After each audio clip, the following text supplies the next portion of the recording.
I never expected to discover my husband's betrayal through a misplaced envelope.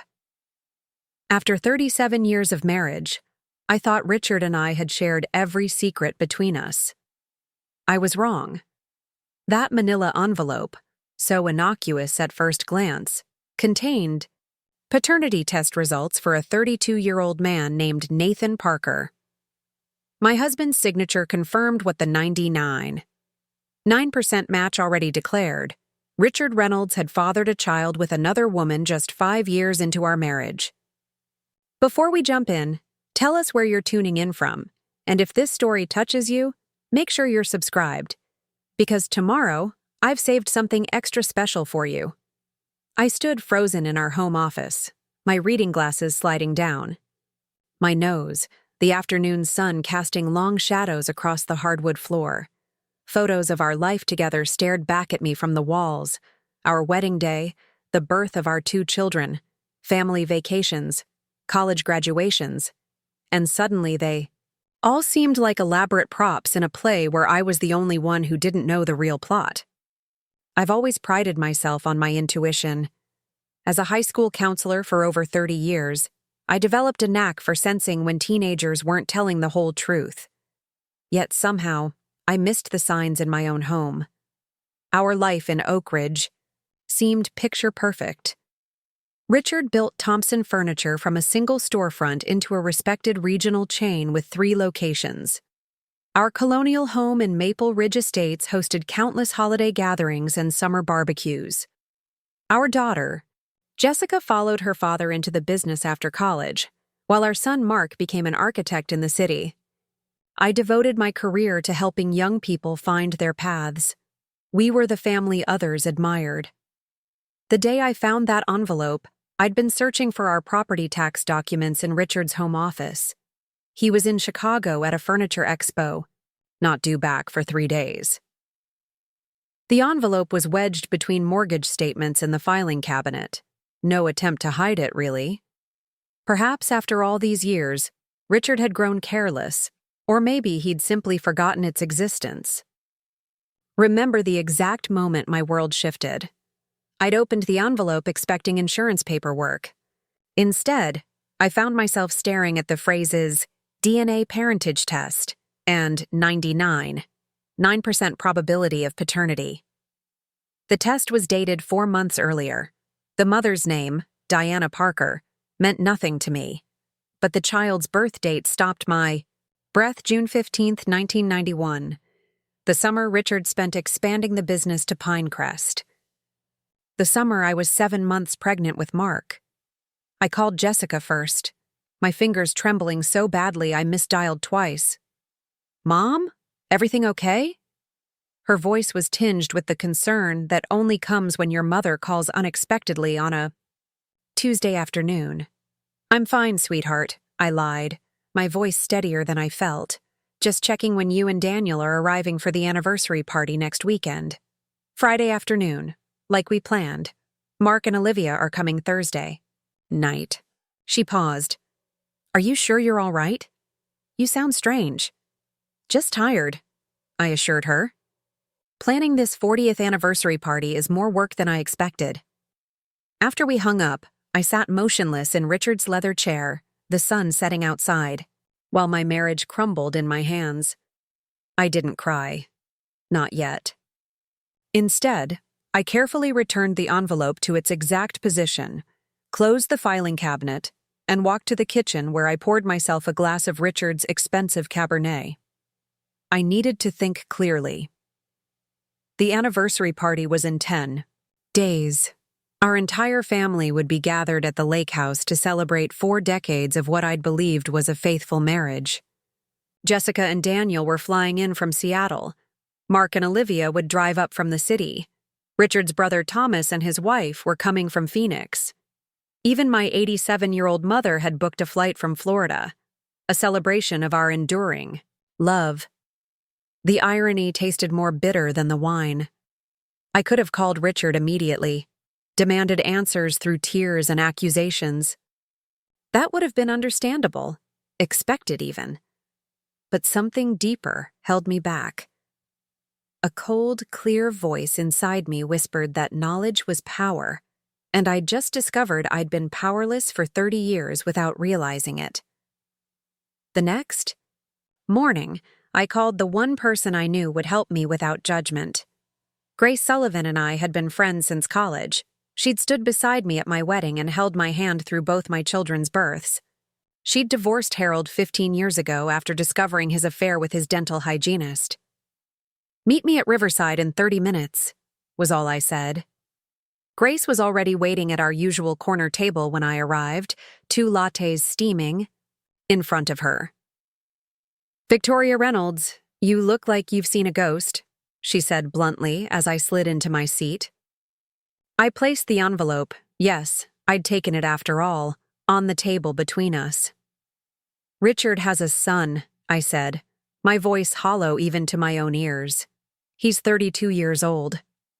Grace's eyes widened, but to her credit, she said nothing. She simply opened the envelope, reviewed its contents, then folded her reading glasses and set them aside. "What are you going to do?" she asked finally.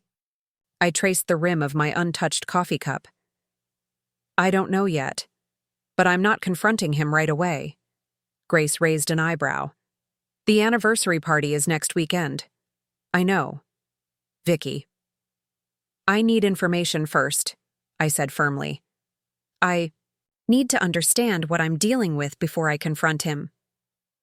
Grace studied me for a long moment. "What do you need?" That afternoon, I sat in Grace's sunroom with her laptop open before me. Diana Parker wasn't difficult to find. She owned a small art gallery in Pinecrest, the neighboring town where Richard had opened his second store location in 1991. Her social media showed an attractive woman with silver-streaked dark hair, still slender and elegant at 54. Nathan Parker's profile revealed a young man with Richard's jawline and my son Mark's build. He was a landscape architect with his own design firm in Portland, married to a woman named Claire, with a 3-year-old daughter. I had a grandson I'd never met. I scrolled through years of Nathan's life documented in photos: college graduation, wedding day, his daughter's birth. Moments Richard and I should have shared. Had Richard been there? Had he watched from the shadows as his secret son grew up? That night, alone in our king-sized bed, I finally allowed myself to cry. Not the dramatic sobbing of fresh heartbreak, but the quiet, profound weeping of a woman mourning decades lost to a lie. The next morning, I called Howard Bennett. He'd been our family attorney for 20 years, handling everything from business contracts to our wills. "Victoria," he greeted me warmly. "What can I do for you today?" "I need to meet with you privately," I said.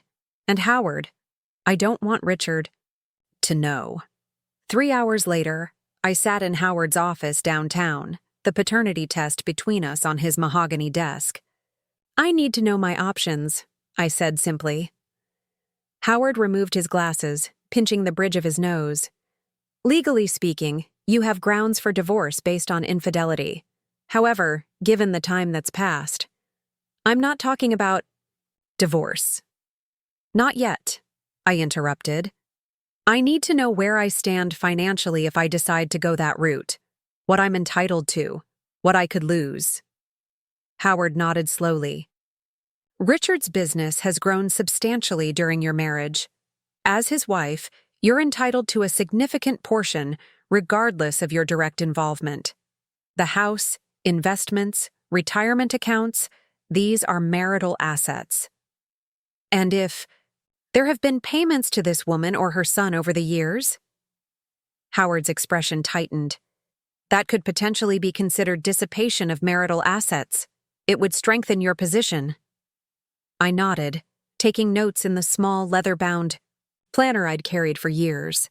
"I need you to do something for me, Howard. Discreetly. I need to know if Richard has been making payments to Diana Parker or Nathan Parker. And I need to know if there's any legal documentation regarding this child, support agreements, acknowledgement of paternity before this test." Howard studied me carefully. "Victoria, Are you sure you want to proceed this way? Perhaps a direct conversation with Richard? I've been in the dark for 30 years, I said, my voice steady. Before I confront my husband, I intend to step fully into the light. Over the next 3 days, I became a detective in my own marriage. I reviewed our bank statements going back years, discovering regular transfers to an account I didn't recognize, $2,000 monthly for the past 15 years. Before that, the amounts varied but appeared quarterly. Child support, disguised as business expenses. I found a safety deposit box key I'd never seen before in Richard's desk drawer. When I visited our bank, I discovered the box had been opened 20 years ago. Inside were more documents, college fund statements in Nathan's name, insurance policies, and photographs. Preparing and narrating this story took us a lot of time, so if you are enjoying it, subscribe to our channel. It means a lot to us. Now back to the story. A smiling, dark-haired boy on a bicycle, a teenager in a cap and gown, a young man in hiking gear atop a mountain. Each discovery was another crack in the foundation of my marriage, but I remained oddly calm. The initial shock had given way to a cold, clear purpose. I wasn't just gathering information, I was reclaiming my agency. 2 days before Richard was due home, I made my final move. I drove the 40 minutes to Pinecrest and parked across from Diana Parker's gallery. Through the window, I could see her arranging a display, elegant in a simple black dress. The woman who had shared a secret with my husband for 3 decades. I didn't go inside. I wasn't ready for that confrontation. Instead, I sat in my car, hands gripping the steering wheel, and made my decision. I wouldn't cancel our anniversary celebration. I wouldn't confront Richard before our family gathered. No, after 30 years in the dark, I would choose the moment when light would finally enter our marriage, and I would make sure everyone was watching when it did. Part 2. The escalation. Richard returned from Chicago on Friday, bringing me a delicate silver bracelet as a gift. I accepted it with a smile that didn't reach my eyes, though he didn't seem to notice. In the 37 years of our marriage, I'd never been much of an actress, but now I found myself delivering an Oscar-worthy performance. "Everything set for next weekend?" he asked, unpacking his suitcase while I sat on the edge of our bed, watching his familiar movements with new eyes. "Almost," I replied. "Jessica and Daniel arrive Friday, Mark and Olivia Thursday." He nodded, hanging up his suit jackets with methodical precision. "Your mother still coming?" "Yes. Thomas called to confirm he and Linda will be there too."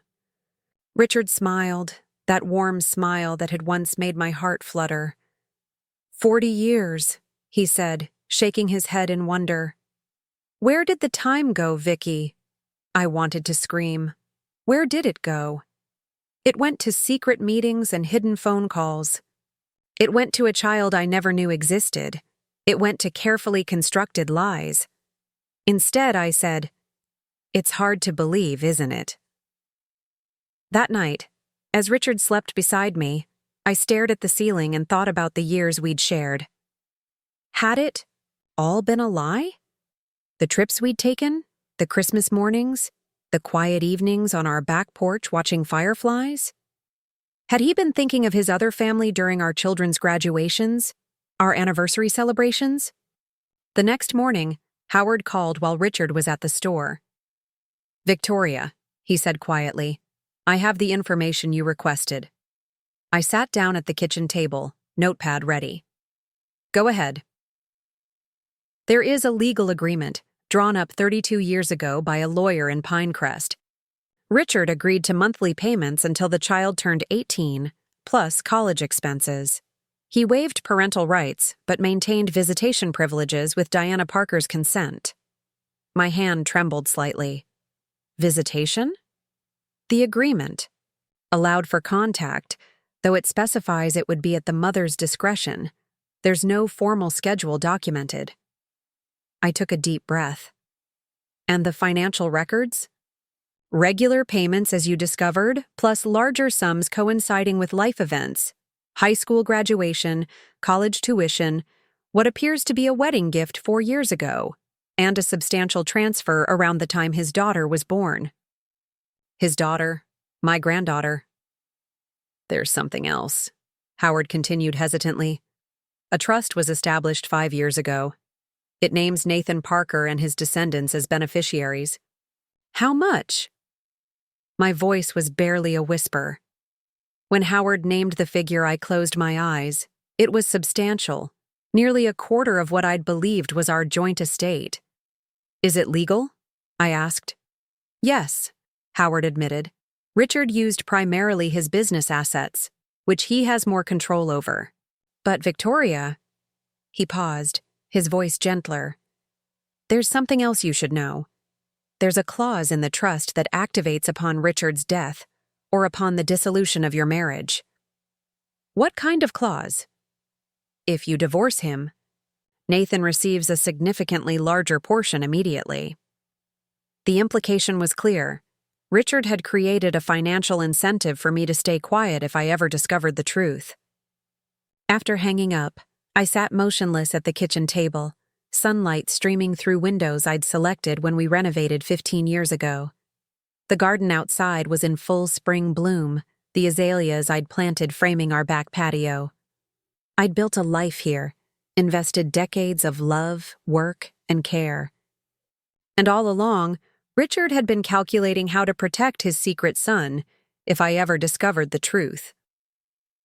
That evening, when Richard suggested we invite Grace and her new boyfriend to dinner, I agreed with a smile. When he wrapped his arms around me from behind as I chopped vegetables for a salad, I leaned back against his chest as I always had. When he kissed the side of my neck and whispered, "I love you, Vicky," I turned and kissed him back. All the while, my mind was working, planning, calculating. As the week progressed, I threw myself into preparations for our anniversary celebration. I confirmed the catering for Saturday night's formal dinner. I arranged fresh flowers for the key lake house. I picked up my new dress, a sleek navy blue sheath that Grace had helped me select. "Are you sure about this?" Grace asked when she came over Thursday morning to help me pack for the weekend. You could still confront him privately. I carefully folded Richard's favorite sweater and placed it in the suitcase. I'm sure. What about Jessica and Mark? Have you thought about how this will affect them? I paused, my hands stilling on the soft cashmere. They deserve to know who their father really is. Grace's expression was troubled. And what about you, Vicky? What do you deserve? I met her eyes squarely. The truth, and the chance to decide my own future with all the facts at hand. That afternoon, I made one final preparation. I drove to a small jewelry store 2 towns over, where no one would recognize me. I selected a simple silver frame, small enough to fit in my evening bag. When I returned home, I carefully inserted one of the photographs from the safety deposit box, Nathan at his college graduation, Richard standing proudly beside him, arms around each other's shoulders. Mark and Olivia arrived Thursday evening, as planned. My son looked so much like his father that my breath caught when he walked through the door. The same strong jaw, the same crinkles around his eyes when he smiled. Now I understood why people had always commented on the resemblance. There was another young man out there who shared those same features. "Mom, you look amazing," Mark said, hugging me tightly. 40 years, huh? Pretty impressive these days. I hugged him back, breathing in the scent of his cologne. Very impressive, I agreed, meeting Richard's eyes over our son's shoulder. My husband smiled back at me, his expression warm and open, the face I'd trusted for nearly 4 decades. That night, as our house filled with the voices of our family, I sat at my vanity and studied my reflection. At 62, I still recognized myself. Silver-streaked brown hair cut in the same style I'd worn for years, laugh lines around my eyes, the small scar on my chin from a childhood fall. But behind my eyes was someone new, a woman I was just getting to know. A woman who would no longer accept anything less than the complete truth. The next morning, we drove to Cedar Lake in 2 cars. Richard, Mark, Olivia, and me in one. Jessica and Daniel, who had arrived early that morning, following behind. The lake house had been in Richard's family for generations. We'd spent every summer there when the children were growing up, renovating it slowly over the years until the rustic cabin had transformed into a comfortable weekend home. As we unpacked the cars, Jessica pulled me aside on the porch. "Mom, are you okay? You seem different." I smoothed her hair back from her face, this daughter who had my eyes and her father's determined chin. "I'm fine, sweetheart. Just emotional about the anniversary." She studied me carefully. "You'd tell me if something was wrong, right?" For a moment, I almost broke. Almost told her everything right there on the sunlit porch where she'd played. As a child. But the moment passed. "Of course I would," I lied, and hugged her close.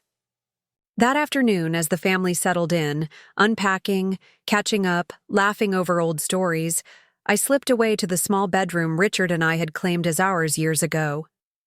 I placed the silver frame in the drawer of my bedside table, where it would wait until tomorrow night's celebration.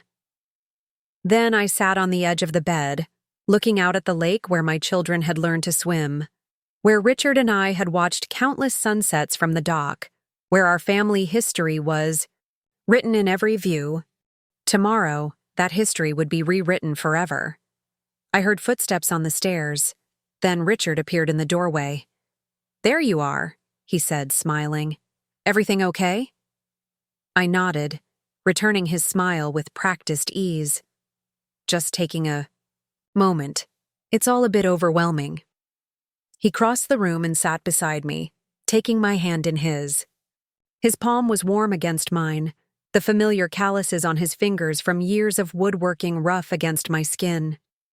40 years, he said softly. "Best 40 years of my life, Vicky."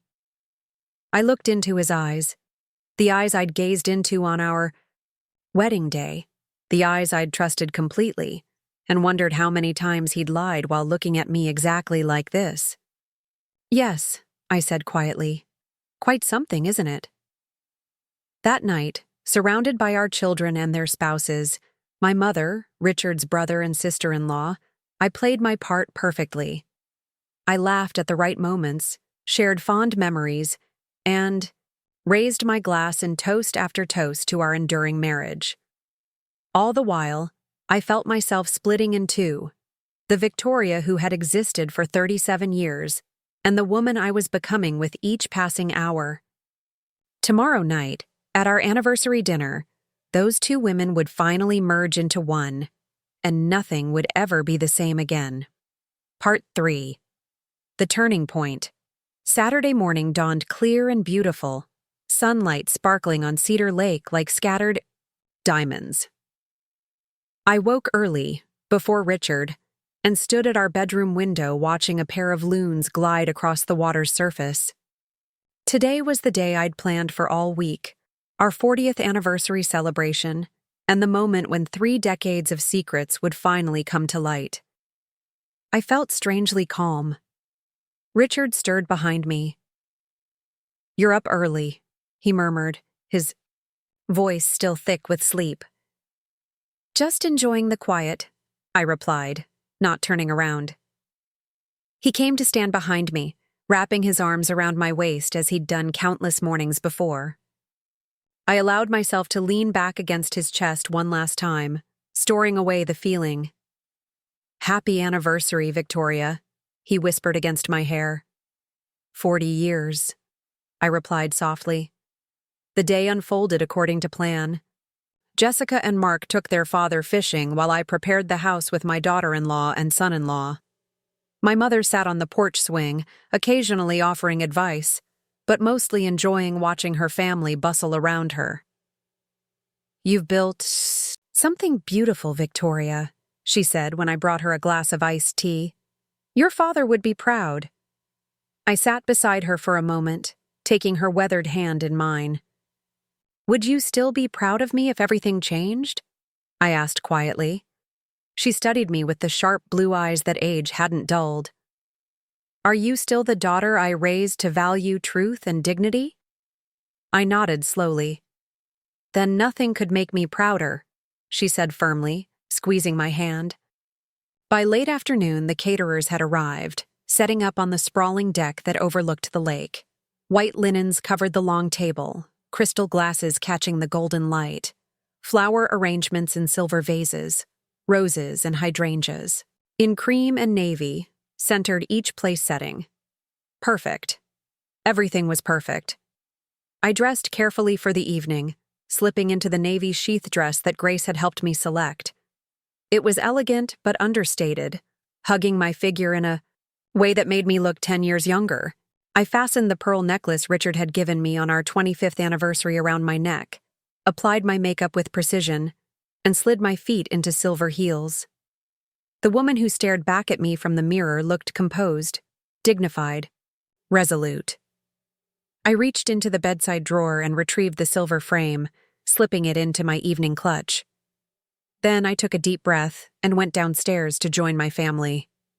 Richard looked handsome in his charcoal suit, his silver hair freshly trimmed. When he saw me descending the stairs, his face lit up with the same admiration I'd seen on our wedding day. "You take my breath away," he said, taking my hand as I reached the bottom step. Our family gathered around, Jessica snapping photos, Thomas raising a glass in an impromptu toast. "To Richard and Victoria," he called, showing us all how it's done for 40 incredible years. Everyone cheered. I smiled and sipped my champagne, feeling the cold liquid slide down my throat. The evening was perfect.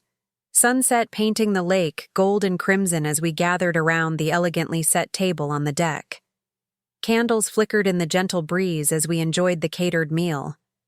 Conversation flowed easily, punctuated by laughter and the clinking of glasses.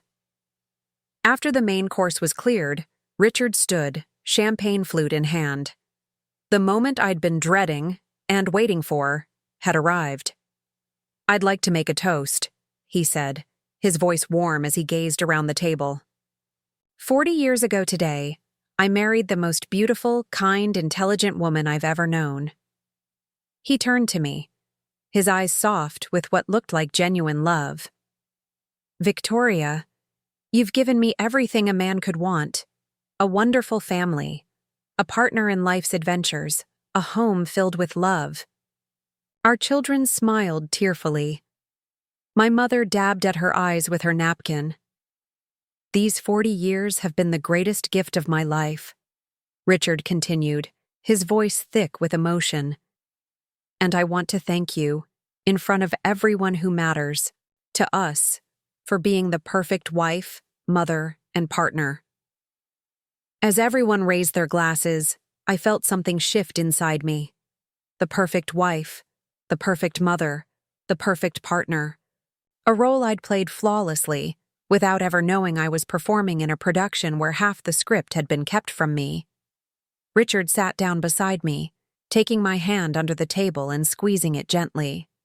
I squeezed back, then slowly rose to my feet, picking up my own champagne flute. "I'd like to say something too," I said, my voice steadier than I'd expected. All eyes turned to me expectantly. Jessica smiled encouragingly. Mark winked. 40 years is a long time," I began. "Long enough to build a life together.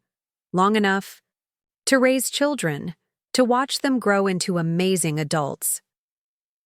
I smiled at Jessica and Mark.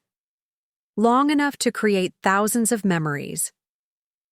I took a small sip of champagne, feeling the weight of the small silver frame in my clutch where it sat, on my lap. "But I've recently discovered that 40 years isn't long enough to truly know someone," I continued, my voice growing quieter, forcing everyone to lean in. "Not when that someone has been living a double life for more than 3 decades. Confused silence fell over the table. I felt Richard stiffen beside me. "Vicky," he said softly, a warning note in his voice. I ignored him, opening my clutch and removing the small silver frame. I held it in my hand, still hidden from view. "Did you know," I said, looking around at our family's suddenly concerned faces, "that you have a brother? That I have a stepson? That there's a little girl who is as much Richard's granddaughter as Jessica's son, or any future children Mark and Olivia might have?" The silence that followed was deafening. Jessica's hand flew to her mouth. Mark stared at his father, brow furrowed in confusion. "Mom?" Jessica began uncertainly. I placed the framed photograph on the table, turning it to face our children. "His name is Nathan Parker. He's 32 years old. Your father has been supporting him financially since birth and maintaining a relationship with him in secret throughout your entire lives." Richard's face had drained of all color. "Victoria, please." "Please what, Richard? Please don't tell our children the truth. Please keep pretending our marriage hasn't been built on a foundation of lies." My voice remained calm, controlled. "I found the paternity test. I found the safety deposit box with the photos. I found the trust fund you set up, the one designed to buy my silence if I ever discovered your secret." The silence around the table was absolute now. Even the sounds of the lake seemed to have stilled. "How long have you known?" Richard finally asked, his voice barely audible. 10 days, I replied evenly. "I found the test results while you were in Chicago." Jessica reached for the photograph with trembling fingers. "Dad," she whispered, "is this true?" Richard looked at our daughter, then at our son, whose face had hardened into something I'd never seen before. Then he looked at me. "Yes," he said finally. "It's true." The admission hung in the air like smoke. 32 years, I said quietly. That means he was conceived when I was pregnant with Mark. I turned to our son, whose face had gone ashen. "Your father was having an affair while I was carrying you." Mark pushed back from the table abruptly, his chair scraping loudly against the deck. Without a word, he walked to the railing and stood with his back to us, staring out at the darkening lake. Olivia half rose as if to follow him, then sank back down, her eyes wide with shock. "It wasn't like that," Richard said, his voice strained. "It wasn't an ongoing affair. It was. It was one weekend, a mistake. Diana and we worked together when I was opening the Pinecrest store. It happened once." "A mistake that resulted in a child you've been seeing behind our backs for 32 years, I said quietly. Jessica was still staring at the photograph. "He looks like Mark," she whispered. "I wanted to tell you," Richard said, looking around the table desperately. "So many times, I wanted to tell all of you. But at first, Diana didn't want me involved beyond financial support. Then, when Nathan was older and wanted to meet me, it had been so long. I didn't know how to explain." "So you just kept lying," Thomas said flatly. It wasn't a question. Richard ran a hand through his hair, a gesture so familiar it made my heart ache despite everything. "I made a terrible mistake. And then I made it worse by hiding it. I know that. But Victoria..." He turned to me, his eyes pleading. "You have to believe me when I say I've loved you every day of our marriage. That's never been a lie." I looked at him. This man I'd loved for 40 years, this stranger I was only now meeting, and felt a strange sense of clarity wash over me. "I believe you think that's true," I said quietly. "But love without honesty isn't really love at all, is it?" The rest of the evening passed in a blur. The dessert the caterers had prepared, an elegant replica of our wedding cake, went untouched. Our family dispersed in shocked silence, Jessica and Daniel retreating to their room, Mark continuing to stand at the railing until Olivia finally coaxed him inside, my mother squeezing my hand before Thomas and Linda helped her to her room. Richard and I were left alone on the deck, the candles burning low, lake waters lapping gently at the shore below. "What happens now?" he finally asked, his voice hollow. I looked at him in the flickering light.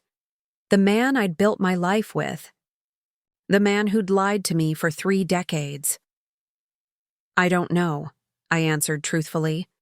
But whatever happens next, it will be my choice, not yours. I stood and gathered my clutch, leaving the framed photograph on the table between us. The physical embodiment of the truth that now stood between us as well. As I walked toward the house, I felt lighter somehow, as if a weight I hadn't known I was carrying had finally been lifted from my shoulders. For the first time in 10 days, perhaps for the first time in 30 years, I was walking in complete truth. And despite everything, that felt like freedom. Part 4. The resolution. The morning after our anniversary dinner dawned gray and overcast. The lake shrouded in mist that matched the heavy silence inside the house. I'd spent the night in the small guest room at the end of the hall, listening to the occasional creak of floorboards as family members moved restlessly through the house, unable to sleep after the evening's revelations. I rose early, dressing, in simple slacks and a sweater before making my way downstairs. To my surprise, my mother was already in the kitchen, methodically measuring coffee grounds. "Good morning," she said quietly, as if it were any ordinary day. I leaned against the counter beside her.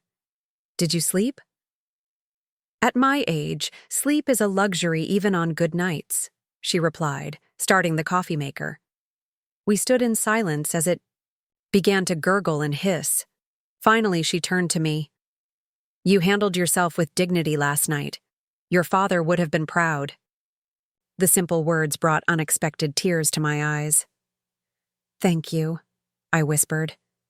She squeezed my hand. "What happens next is your decision, Victoria. But remember, you're 62, not 90. There's still plenty of life ahead, whatever you choose." The family emerged slowly, drawn by the smell of coffee and the necessity of facing each other after the previous night's revelations. Jessica appeared first, her eyes red-rimmed, but her chin set in a determined line reminiscent of her father's. She poured herself coffee, then sat beside me at the kitchen table. "Have you known, all along, about—" She couldn't quite bring herself to say his name. "Nathan," I supplied gently. "No. I found out 10 days ago, just before your father returned, from Chicago." She nodded slowly. "And you waited until last night to confront him? Why?" I took a careful sip of my coffee before answering. "Because I needed to understand exactly what I was dealing with first, and because after 30 years of being kept in the dark, I wanted to choose the moment when everything came to light." "Are you going to leave Dad?" she asked bluntly. I met her gaze steadily. "I don't know yet." By mid-morning, the house had taken on the hushed atmosphere of a funeral. Thomas and Linda announced they would be leaving early, making awkward goodbyes before escaping the tension. Jessica and Daniel retreated to the dock, deep in conversation. Mark had barely emerged from his room, accepting the coffee Olivia brought him with a wordless nod. Richard had made himself scarce, though I'd glimpsed him through the window, walking alone along the lake shore, shoulders hunched against the brisk spring wind. Around noon, as I was helping my mother pack her things, she'd decided to leave with Thomas and Linda. I heard a car on the gravel driveway. Looking out the window, I saw Grace step out of her sedan, her expression concerned. I met her on the porch. "I've been calling you," she said, hugging me tightly. "When you didn't answer, I got worried. I realized my phone had been off since before dinner the night before. I'm sorry, it's been intense." She studied my face. "You told them?" I nodded. "How did it go?" "About as well as you'd expect." I led her inside, grateful for her familiar, steadying presence. By early afternoon, the house had emptied further. My mother left with Thomas and Linda. Jessica and Daniel announced they would return to town. Jessica couldn't look her father in the eye, and Daniel seemed relieved to escape the tension. Only Mark and Olivia remained, Mark finally emerging to sit silently on the deck, staring out at the lake with an expression that reminded me painfully of his father. I found Richard in our bedroom, meticulously folding clothes into his suitcase. "You're leaving?" I asked from the doorway. He looked up, his face drawn with exhaustion and grief. "I thought it might be best. Give you some space." He hesitated.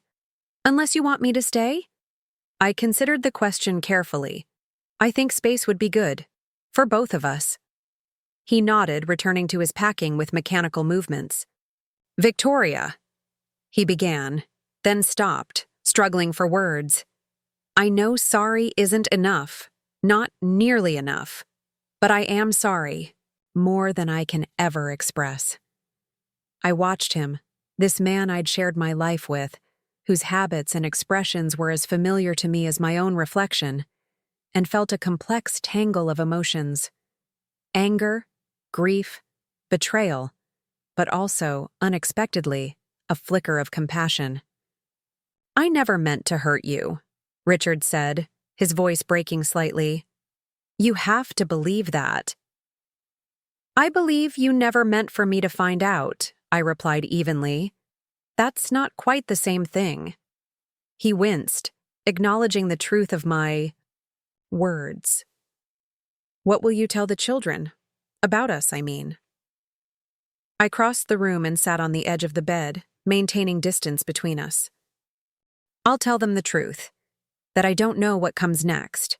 That I need time to decide what I want the rest of my life to look like." Richard nodded slowly, his hands stilling on the shirt he'd been folding. "And what about Nathan?" he asked, quietly. Would you want to meet him?" The question caught me off guard. In all my planning, in all my careful gathering of information, I hadn't allowed myself to think beyond the moment of revelation. I hadn't considered what might come after. "I don't know," I admitted. "He's an innocent party in all this, but he's also a stranger to me."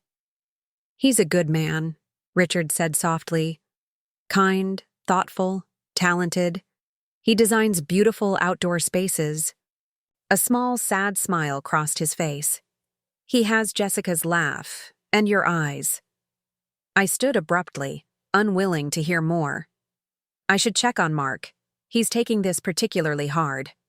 Richard nodded, understanding my retreat. "Of course." I paused at the doorway, turning back to look at him one final time. "When did you start seeing him? Nathan, I mean. You said Diana didn't want you involved at first." Richard sat heavily on the bed. "He was 14. Diana finally told him about me, and he wanted to meet. We started with lunch once a month. Then birthdays, graduations. I missed so much of his childhood, Vicky. I was trying to make up for lost time." "While keeping him a secret from your other children," I pointed out. "From me." "Yes. No excuses, no justifications. Just the simple acknowledgement of his choice." I nodded once, then left him to his packing. I found Mark where I expected, on the deck, still staring out at the lake. Olivia had left him alone, understanding his need for solitude. I sat in the chair beside him, saying nothing, offering my presence if he wanted it. After several minutes, he spoke without looking at me. "When I was in high school, Dad missed my regional swimming championship to attend a business conference in Portland." His voice was flat. I wonder now if he was actually at Nathan's high school graduation. I reached over and took his hand.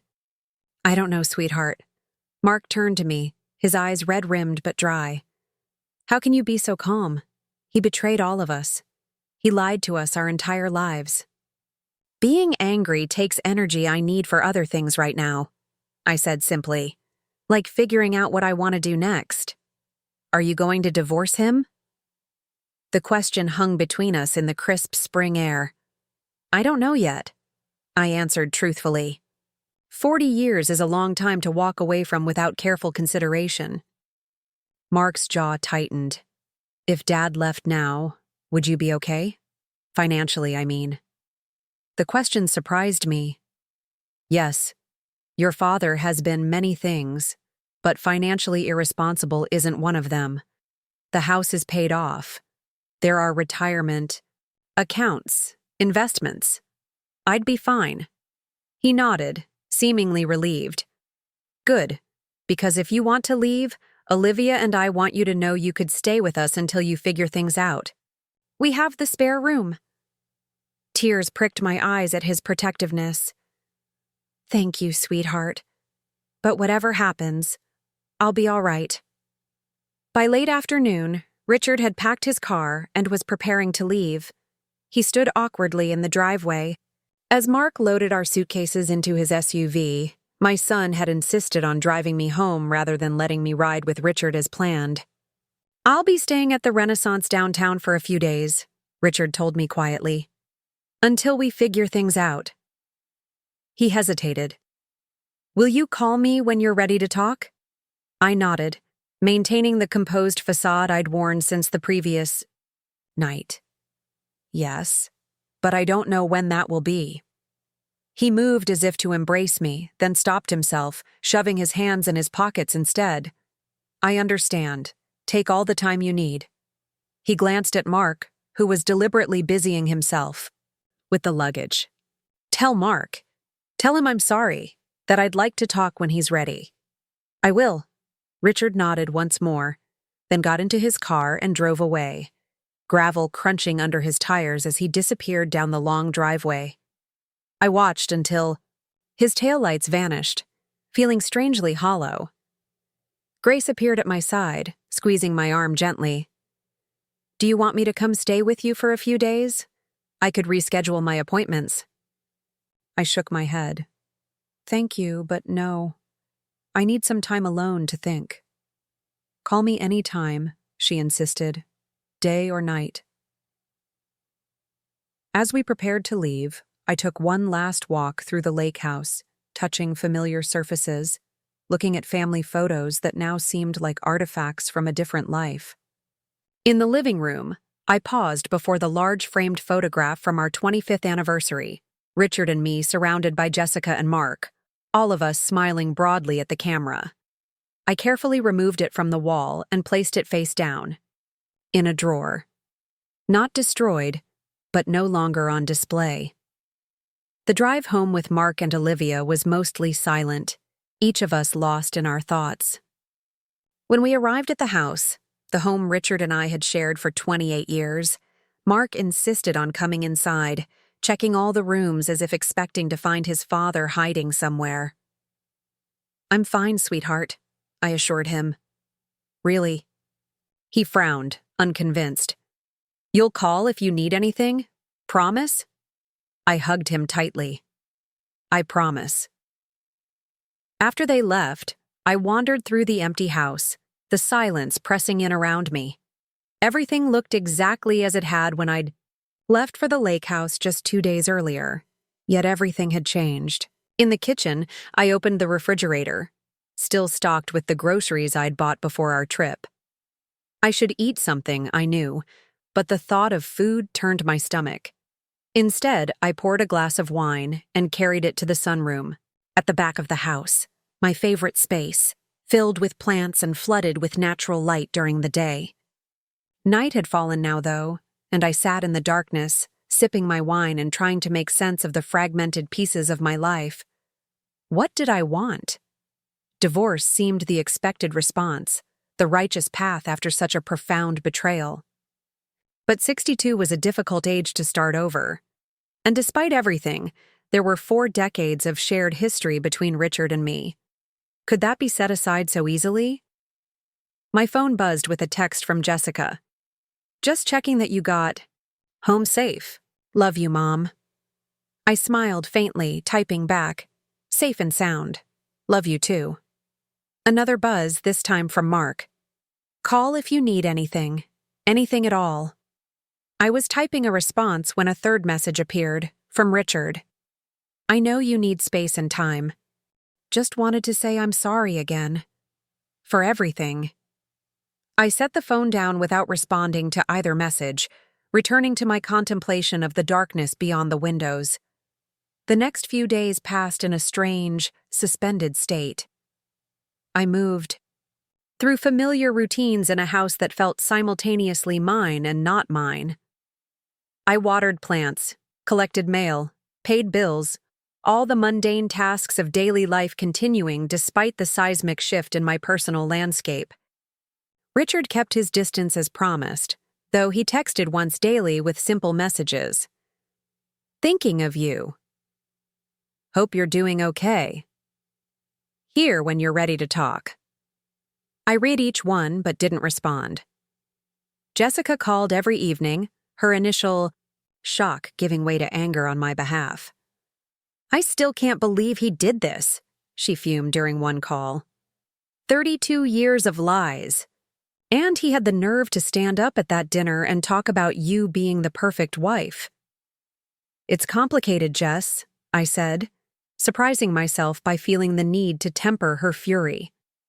It's not complicated, Mom. It's wrong. Period. Mark was quieter in his rage, but no less intense. He'd stopped speaking to his father entirely, returning Richard's calls and texts with stony silence. Grace visited often, bringing food I barely touched and offering a sympathetic ear. Have you decided what you want to do? She asked on the fourth day as we sat on my back patio. I sighed, watching a hummingbird flit between the feeders I'd hung years ago. I'm working through it step by step. I've consulted with Howard about my financial options. I've looked into what divorce would entail at this stage of life. I turned to look at her, but I haven't made a final decision yet. Grace nodded, thoughtfully. And what about Nathan, Richard's other son? The question still provoked a visceral reaction, a tightening in my chest, a momentary shortness of breath. What about him? Are you curious about who he is? About the life Richard has had with him? I hadn't allowed myself to dwell on Nathan Parker. It was easier to focus on the betrayal, on Richard's lies, than to think about the young man who shared my children's blood, but not their history. I don't know, I admitted finally. Part of me wants nothing to do with that whole situation.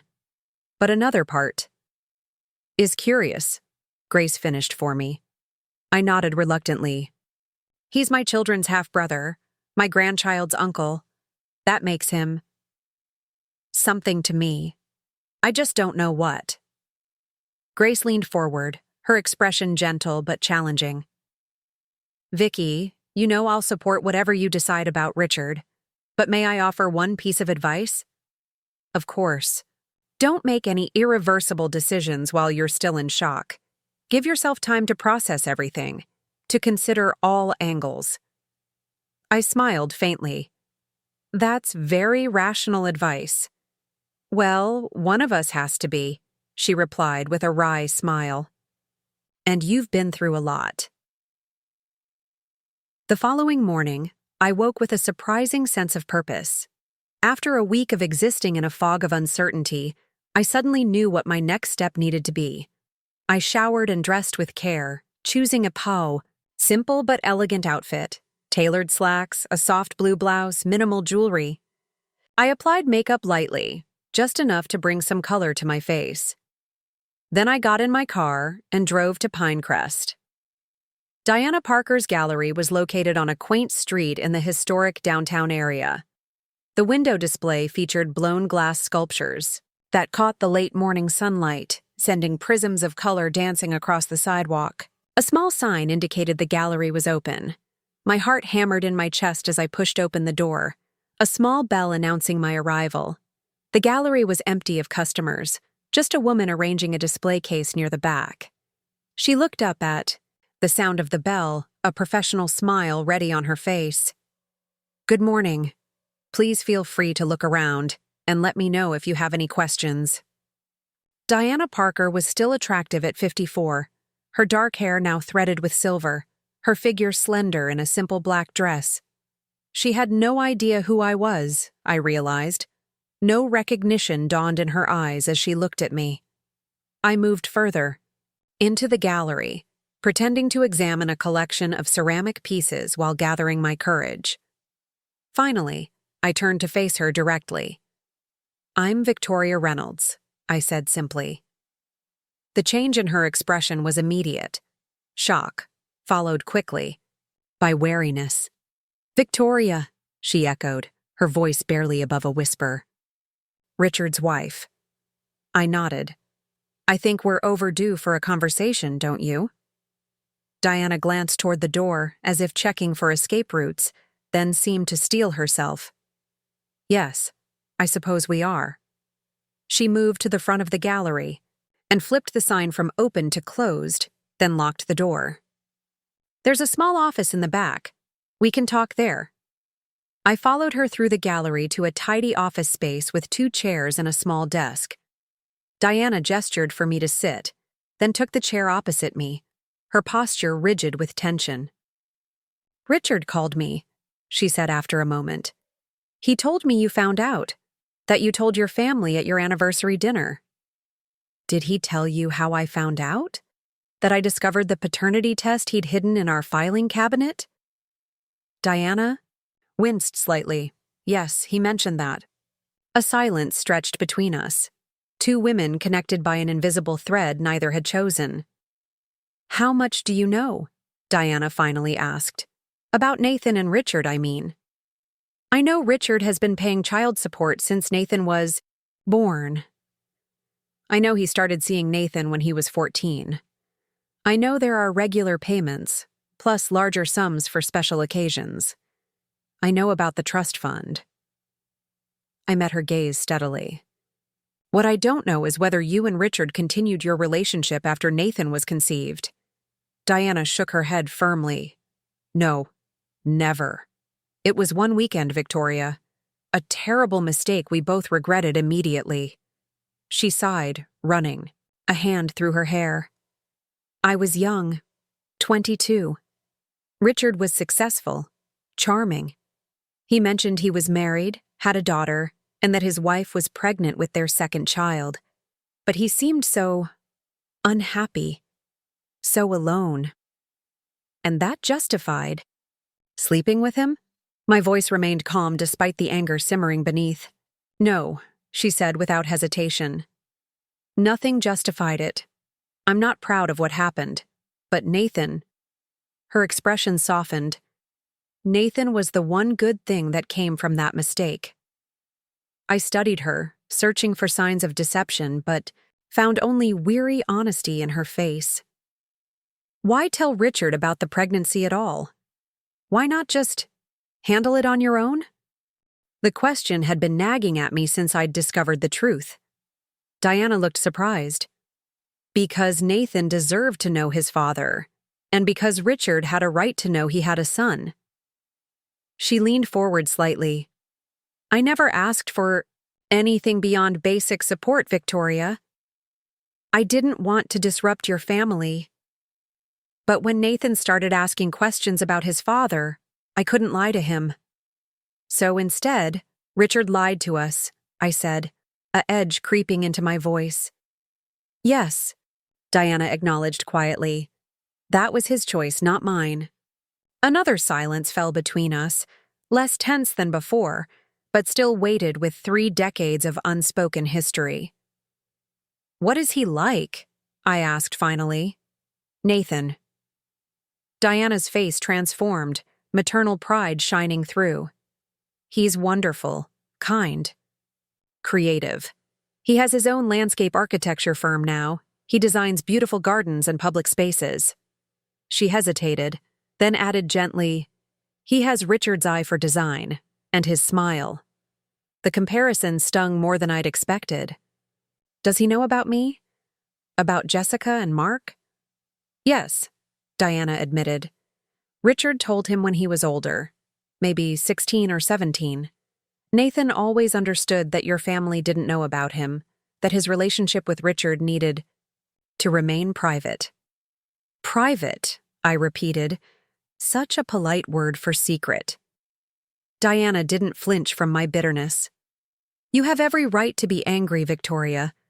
What Richard did, keeping Nathan a secret from you and your children, was wrong. I told him so, many times over the years. Yet you enabled it." "For Nathan's sake," she said firmly. "He needed his father. even if it was only for occasional lunches and phone calls. I absorbed this, trying to imagine what it would have been like for Nathan, knowing his father had another family who knew nothing of his existence. What a strange, painful position to be in. Does he want to meet us? I asked suddenly, surprising myself with the question. Jessica and Mark, I mean. And me. Diana's expression turned cautious. Nathan has always been curious about his half-siblings, but he would never want to cause pain or disruption. She paused. As for meeting you, I think he would welcome it, if that's something you wanted, but he would understand if you didn't. I nodded slowly, processing this information. Thank you for being honest with me. Diana offered a sad smile. After 32 years of secrets, honesty seems like the least I can offer. As I stood to leave, Diana reached for a business card from her desk and wrote something on the back. This is Nathan's number, she said, holding it out to me. If you ever want to contact him directly, no pressure either way. I hesitated, then took the card, slipping it into my purse without looking at it. Goodbye, Diana. Goodbye, Victoria. And I truly am sorry. For everything. As I drove home from Pinecrest, my mind replayed the conversation with Diana Parker. She wasn't what I'd expected, not the scheming temptress or bitter other woman I'd imagined, just a woman who'd made a mistake decades ago and had spent her life dealing with the consequences. The business card with Nathan's number seemed to burn in my purse, a tangible connection to the life that had run parallel to mine for 32 years without my knowledge. By the time I arrived home, I'd made a decision. I texted Richard. I'm ready to talk. Tomorrow, 2 p.m. The house. His response came immediately. I'll be there. Thank you, Vicky. That evening, I called both Jessica and Mark, asking them to come over the following evening. I'm going to talk to your father tomorrow afternoon, I explained to each of them. Afterward, I'd like to speak with both of you about what happens next. Have you decided? Jessica asked cautiously. Yes, I said simply. But I want to speak with your father first. I slept more soundly that night than I had since discovering the paternity test. Not because the pain had lessened, but because the fog of uncertainty had finally lifted. I knew what I needed to do. Part 5. The Transformation. Richard arrived. Precisely at 2 o'clock the next day, looking haggard and uncertain as he stood on the doorstep of our home. I invited him in wordlessly, leading him to the living room where we had spent countless evenings over the decades. Thank you for agreeing to see me, he said as we sat across from each other, him on the sofa, me in the armchair I'd always favored. A subtle reshuffling of our usual positions, a physical manifestation of the distance between us. I went to see Diana Parker yesterday, I said without preamble. Richard's eyes widened in surprise. You did? Why? Because I needed to hear her perspective, to understand the full picture before making any decisions. He nodded slowly. That's fair. What did she tell you? That it was a brief affair. That you never rekindled it after Nathan was conceived. That she encouraged you to tell us about him many times over the years. I held his gaze steadily. Was she telling the truth? Yes, Richard replied, without hesitation. All of it. Diana never wanted our mistake to hurt you or the children. She would have been content with child support and nothing more. But you wanted a relationship with Nathan. Not at first, he admitted, his voice soft with regret. At first, I just wanted the problem to go away. I sent money, signed the papers, and tried to forget. He shook his head. But when Nathan was 14 and Diana told me he wanted to meet me, I couldn't say no. And once I met him, his voice caught. Once I met him, I couldn't stay away. He was my son too. Yet you chose to keep him separate from the rest of your life. From us. Richard looked down at his hands. I told myself it was to protect everyone. That bringing Nathan into our lives would only cause pain. But the truth is, I was a coward. I was afraid of losing you, of losing Jessica and Mark's respect. So I compartmentalized. I told myself I could be a father to all three of my children without ever having to merge those worlds. And you never considered how that might affect Nathan, growing up knowing his father had another family who knew nothing about him? Richard flinched. I justified it by telling myself Nathan had Diana, a mother who adored him, who gave him a good life, that he didn't need me the way Jessica and Mark did. He met my eyes again. But that was just another lie I told myself. The truth is, I failed all of my children. And I failed you most of all. I studied him. This man I had loved for 40 years, whose flaws and strengths I knew intimately or thought I did. Diana gave me Nathan's number, I said after a moment. She said he might be open to meeting us. Jessica and Mark, I mean. And me. Richard's expression flickered with surprise, then hope. Would you consider that? Meeting him? I'm thinking about it, I replied honestly. He's innocent in all this, and he's connected to my children whether I acknowledge it or not. Richard nodded, a cautious relief spreading across his face. He's a good man, Vicky. You'd like him, I think. He has your sense of fairness, your eye for beauty. I raised a hand, stopping him. Don't try to create connections that don't exist. If I meet Nathan, it will be on my terms, not as some extension of my relationship with you. Of course, he said quickly. I'm sorry. A silence stretched between us, heavy with 4 decades of shared history and the weight of what had been hidden within it. I've made a decision, I said finally. Richard straightened, his expression a mixture of fear and resignation. About us? Yes. I took a deep breath. I'm not filing for divorce. Not right now. His face registered shock. You're not? No, but I'm not continuing our marriage as it was either. I leaned forward, my voice firm. I need time and space, Richard. Time to process everything I've learned. Space to figure out who I am outside of our marriage. What does that mean exactly? It means I'm asking you to move out, permanently. I'll be staying in the house. He nodded slowly. Okay, that's fair.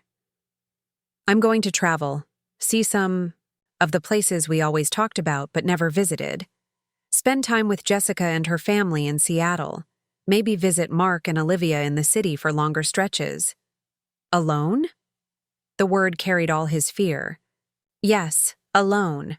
Or with friends. But not with you. I softened my voice slightly. I'm not saying never, Richard. I'm saying not now. Not until I've had time to rebuild my sense of self. A self that isn't defined by being your wife or Jessica and Mark's mother. Richard swallowed hard. And financially? Should I continue depositing my salary as usual, or… Howard is drawing up a formal separation agreement, I interrupted. It will outline support payments and division of our monthly expenses. You'll continue to run the business as always. We'll maintain our joint accounts for now, but I'm opening individual accounts as well. He accepted this with a nod. When will you tell the children? They're coming over tonight. I'll explain my decision. Then… I paused, studying him. Would you like to be here for that conversation? Hope flickered across his face. If you think that would be helpful, yes. 7 o'clock then. I stood, signaling the end of our conversation. And Richard, I expect complete honesty from you going forward, about everything. Absolute honesty, he promised, rising to his feet. No more secrets. Ever. As I showed him to the door, he turned to me one last time. Thank you, Vicky, for not closing the door completely. I met his gaze steadily. I've invested 40 years in this marriage, Richard. That's not something I can walk away from without careful consideration. But don't mistake my choice for forgiveness. We're not there yet. I understand, he said quietly. I'll do whatever it takes, for as long as it takes. After he left, I moved through the house slowly, touching familiar objects, looking at photographs that chronicled our shared life. So many memories, so many moments of genuine love and connection. Could they possibly outweigh the 3 decades of deception? I didn't know. But I knew I wasn't ready to discard them entirely. Not yet. Jessica and Mark arrived together that evening, their expressions cautious as they entered the house. When I told them their father would be joining us, tension immediately tightened, their features. "You're not taking him back, are you?" Mark asked bluntly. "Let's wait until he gets here," I suggested gently. "I'd rather explain everything once." When Richard arrived, the atmosphere in the living room grew stiff with unspoken accusations. Jessica refused to look directly at her father. Mark sat rigidly beside his sister, jaw clenched in barely contained anger. I took a deep breath and began. "I've made some decisions about my future, about our future as a family, and I wanted to share them with all of you together." 3 pairs of eyes focused intently on me. "I'm not filing for divorce," I said clearly. "At least, not right now." Jessica sucked in a sharp breath. Mark's frown deepened. "But," I continued before they could interrupt, "your father and I will be living separately. I'm keeping the house. He'll find his own place." "So, you're separating?" Jessica clarified. "Yes, formally, legally separating, with the understanding that reconciliation may or may not be possible in the future." Mark leaned forward. "Mom, are you sure about this? After what he did?" I looked at my son, so protective, so angry on my behalf, and smiled gently. "I'm sure about taking time to make a careful decision rather than a reactive one. 40 years is a long time to share with someone. I need space to figure out what I want the rest of my life to look like." "What about him?" Jessica asked, deliberately avoiding her father's name. "Nathan," I supplied, just as I had during our phone conversation. "That's something else I wanted to discuss with you both. Diana gave me his contact information. I'm considering reaching out to him." The silence that followed was profound. Jessica and Mark exchanged startled glances. "Why would you want to meet him?" Mark finally asked, his voice strained. "Because he's your half-brother," I said simply. "Because he's connected to our family whether we acknowledge it or not. And because none of this is his fault." Jessica's expression softened slightly. "Have you met him, Dad? What's he like?" It was the first time she'd directly addressed her father since entering the house. Richard seemed momentarily stunned by the question. "Yes," he said carefully. "I've known Nathan since he was 14. He's a good person, thoughtful, creative. He designs gardens and parks. He has his own landscape architecture firm in Portland." "Is he married? Does he have kids?" Jessica pressed. "He's married to Claire. They have a 3-year-old daughter named Lily." Mark's head snapped up. "I have a niece?" Richard nodded, a pained expression crossing his face. "Yes, you do." A heavy silence descended on the room as Jessica and Mark absorbed this information. Not just a half-brother they'd never known about, but a niece as well. "I want to make something very clear," I said, looking between my children. "Whatever relationship you choose to have or not have with Nathan is entirely your decision. The same goes for me. We're all adults here, capable of making our own choices." "But you're considering meeting him?" Jessica asked. "Yes, not immediately. But eventually, I think I would like to." Mark stood abruptly, pacing to the window, and back. "This is so messed up," he muttered. "Our whole family history feels like a lie." "Not all of it," I said firmly. The love in this family has always been real, Mark. Your father's deception doesn't change that. Richard spoke for the first time since answering Jessica's questions. I know I've hurt all of you deeply. I can never undo that. But if you're willing, I'd like the chance to rebuild something with each of you, something based on complete honesty from now on. Jessica studied him, her expression unreadable. I need time, Dad. It's a lot to process.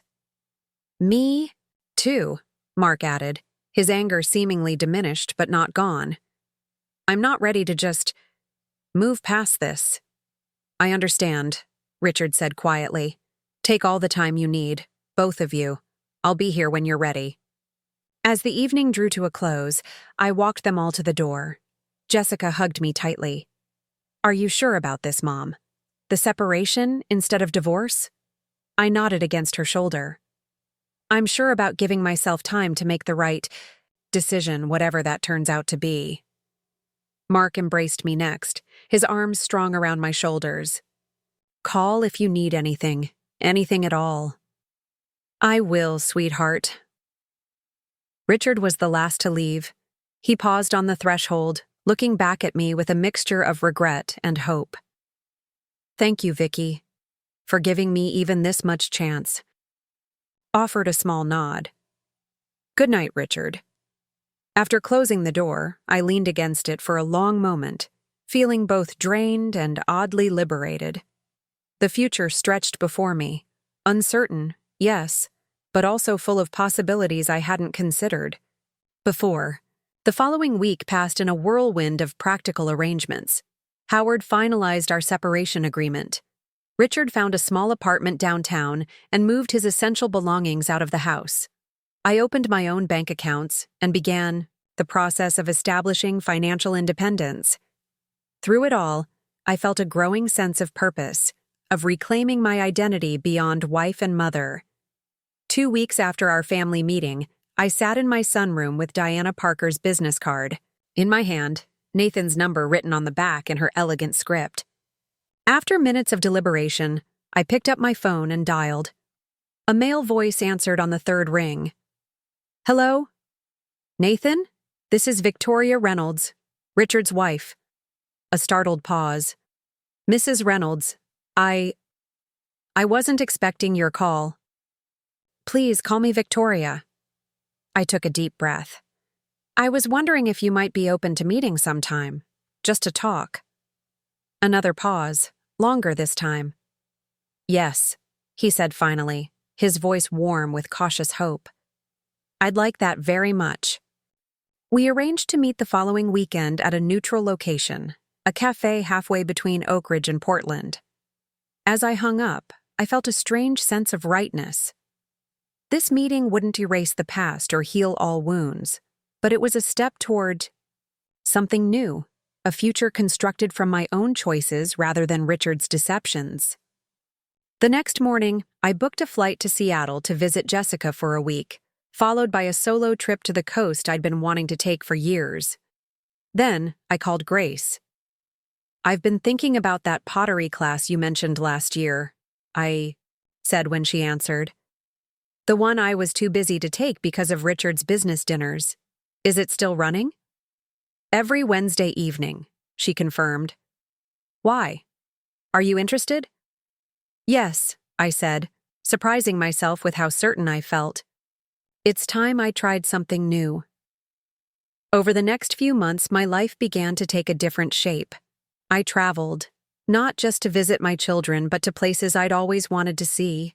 I took classes, pottery, then photography, then a cooking course specializing in cuisines Richard had never enjoyed. I reconnected with old friends and made new ones, and yes, I met Nathan. Our first meeting was awkward, tense with unspoken history, but as we talked about his work, his daughter, his life, I began to see him not as a symbol of Richard's betrayal, but as a person in his own right. A person connected to my children by blood, if not shared history. Jessica eventually agreed to meet him too, approaching the relationship with cautious curiosity. Mark took longer, his sense of betrayal deeper, more personal somehow. But eventually, he too reached out, drawn by the connection to his niece Lily, if nothing else. As for Richard and me, that story is still being written. We meet occasionally for coffee or dinner, carefully rebuilding a foundation of trust that had been severely damaged. Sometimes I see glimpses of the man I fell in love with all those years ago. Sometimes the pain of his deception feels too fresh to move beyond. I don't know if we'll find our way back to each other. I don't know if I want us to. What I do know is that at 62, I've discovered a version of myself I never knew existed. A woman who makes choices based not on obligation or expectation, but on her own desires and boundaries. The betrayal that could have destroyed me instead became the catalyst for my transformation.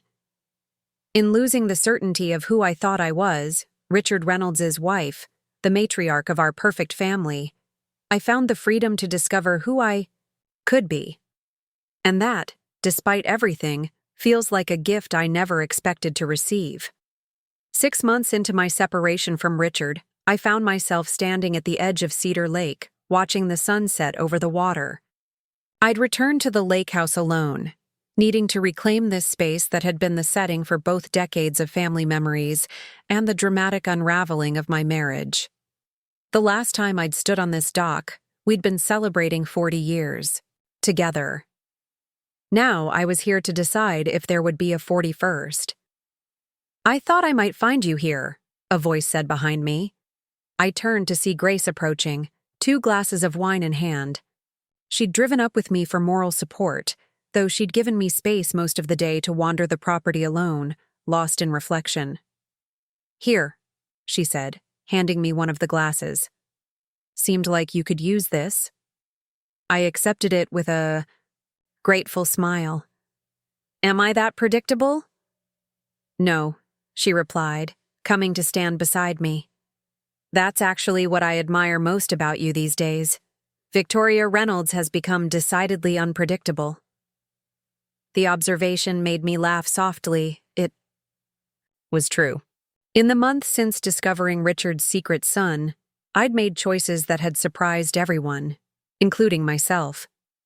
The careful, accommodating woman who had built her identity around being a supportive wife and mother had given way to someone more independent, more willing to prioritize her own needs. "Richard called again this morning," I admitted, taking a sip of wine. "He wants to know if I've made a decision." Grace raised an eyebrow. "And have you?"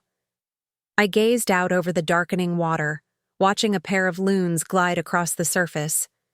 "I think I have. But I wanted to be here, in this place, to be certain."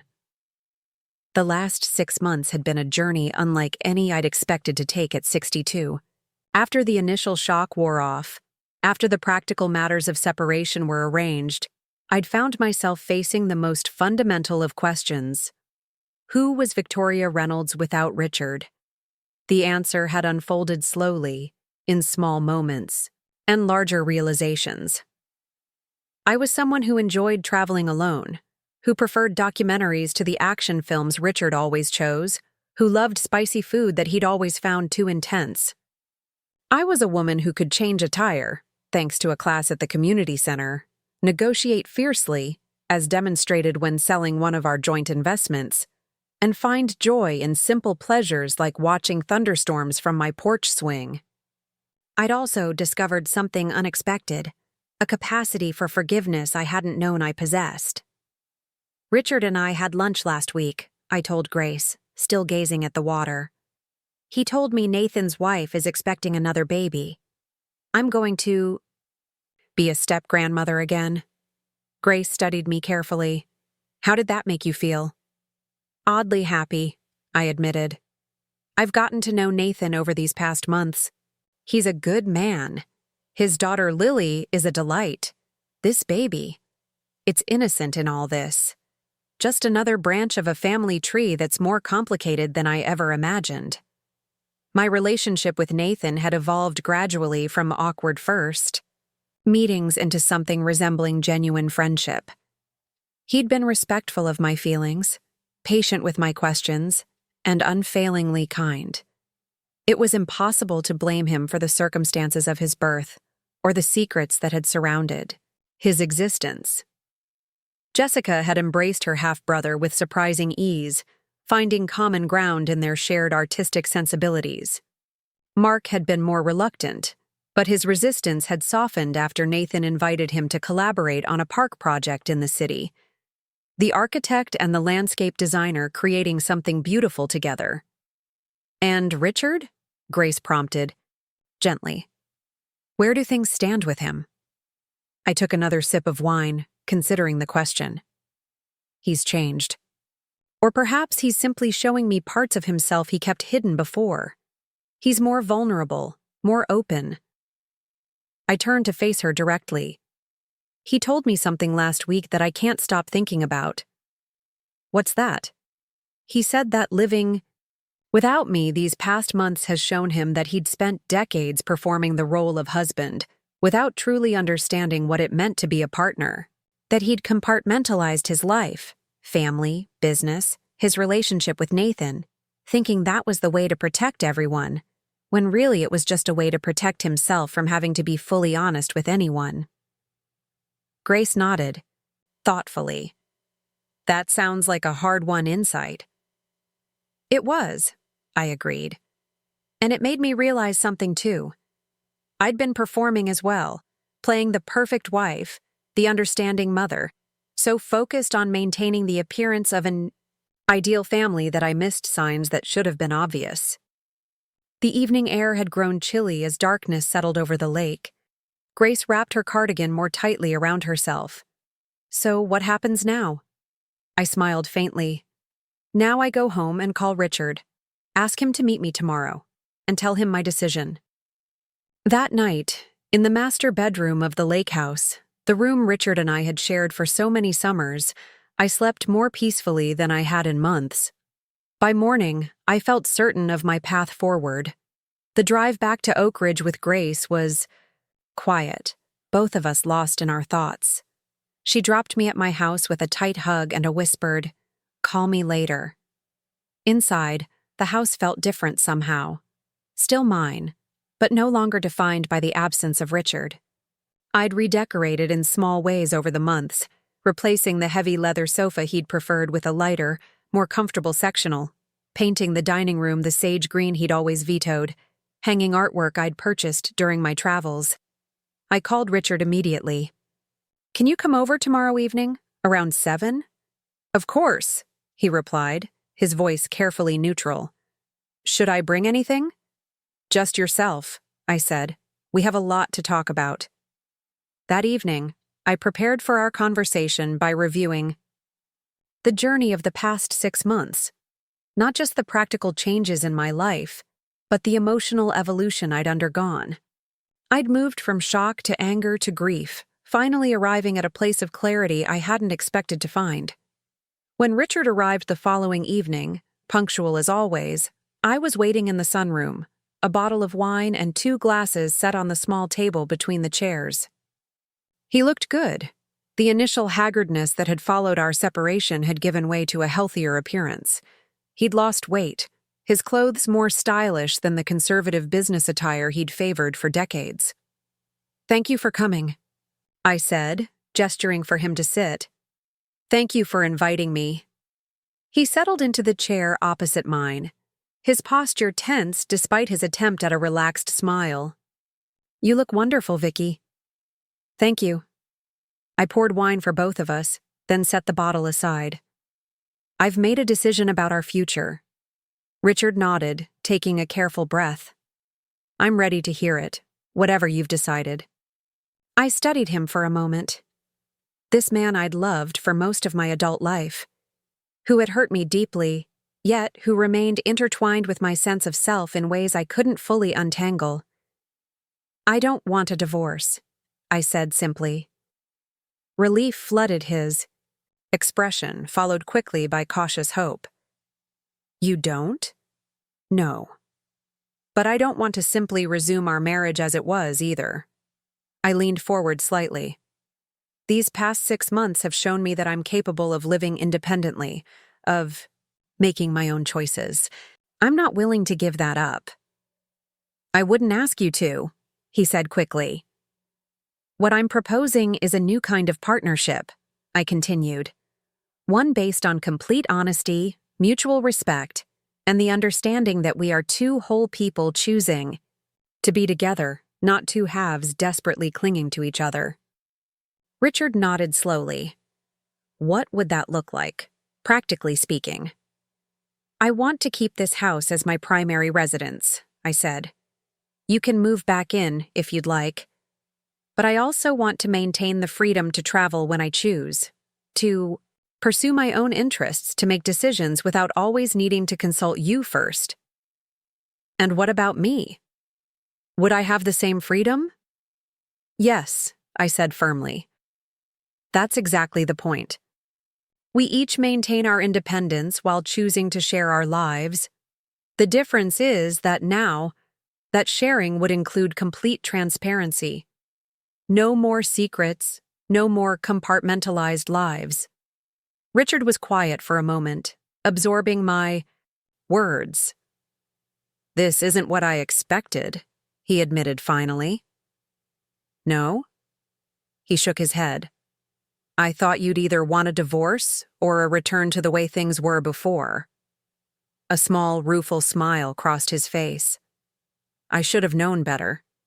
You've never been more yourself than you've been these past months. The observation warmed me. He had been paying attention to my evolution. There's something else, I added. I want us to see a marriage counselor, not just for a few sessions, but for as long as it takes to rebuild the trust that was broken, to learn how to communicate in ways we obviously never mastered in 40 years together. Richard nodded without hesitation. I agree, completely. He set his wine glass down, leaning forward with an earnest expression. Victoria, I want you to know that I understand what a gift you're offering me. A second chance I don't deserve. I promise you, I won't waste it. Don't make promises, I said gently. Just show me, day by day, that you're committed to this new version of us. That's all I ask.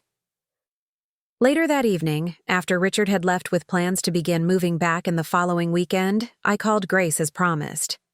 Well, she demanded without preamble, what did you decide?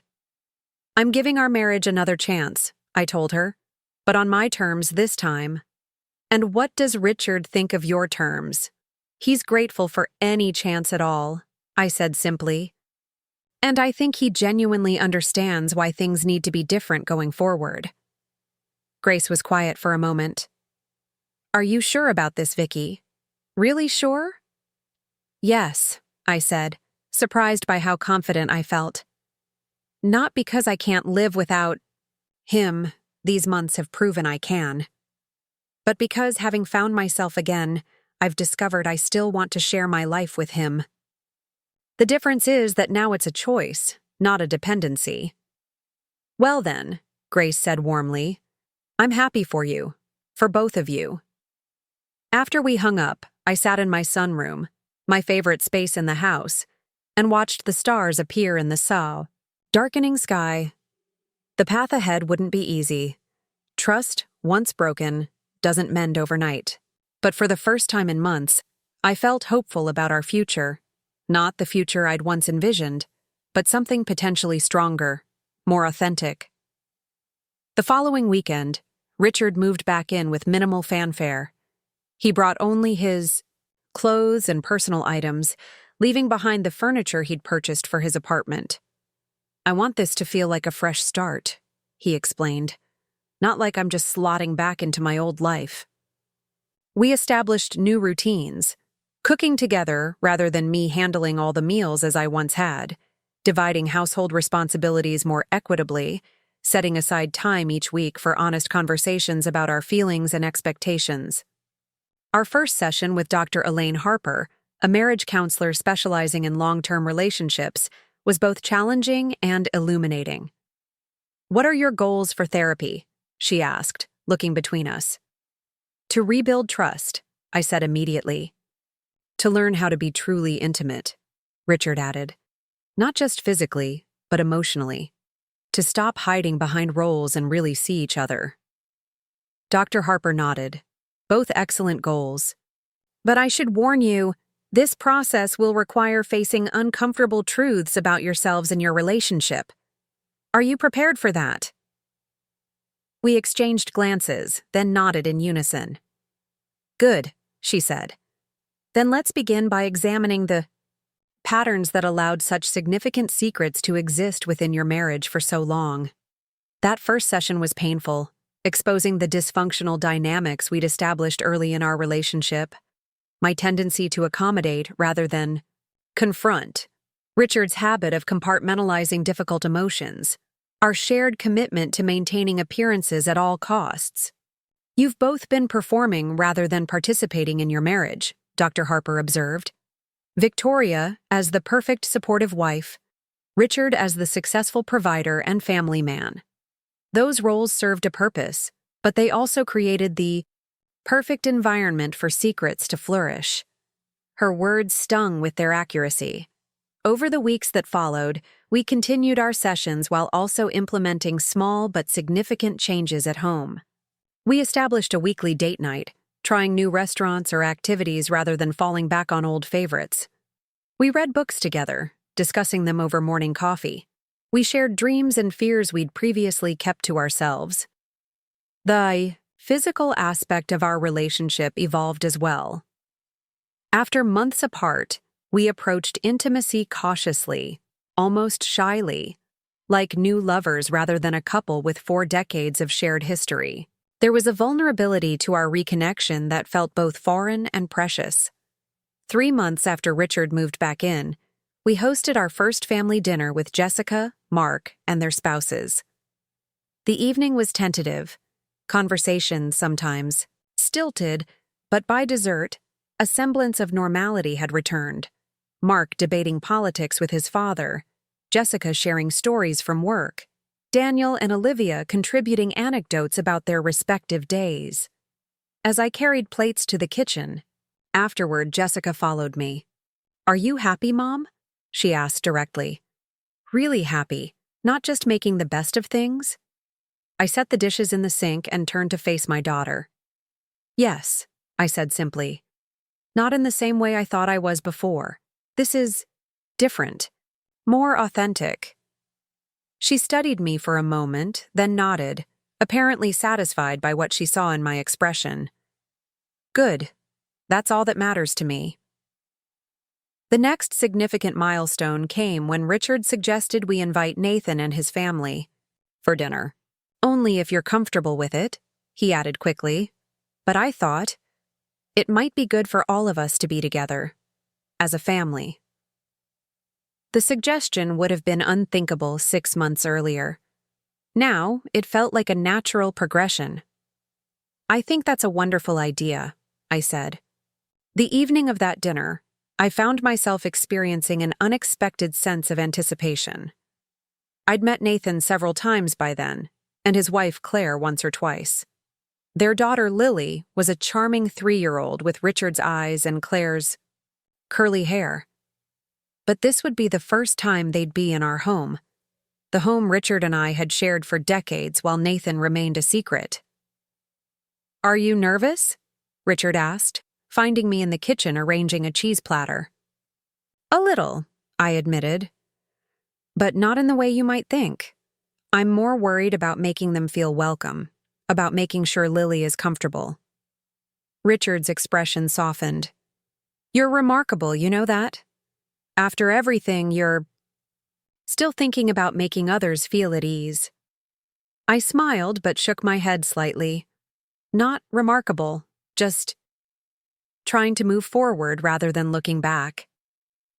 The dinner itself went more smoothly than I could have hoped. Nathan and Claire arrived with flowers and a bottle of wine, Lily clutching a drawing she'd made for Grandma Vicky.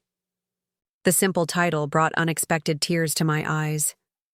"Thank you, sweetheart," I said, kneeling to accept the colorful scribble. "This is beautiful. I'm going to hang it right on the refrigerator." Lily beamed, then turned to Richard. "I made one for Grandpa, too."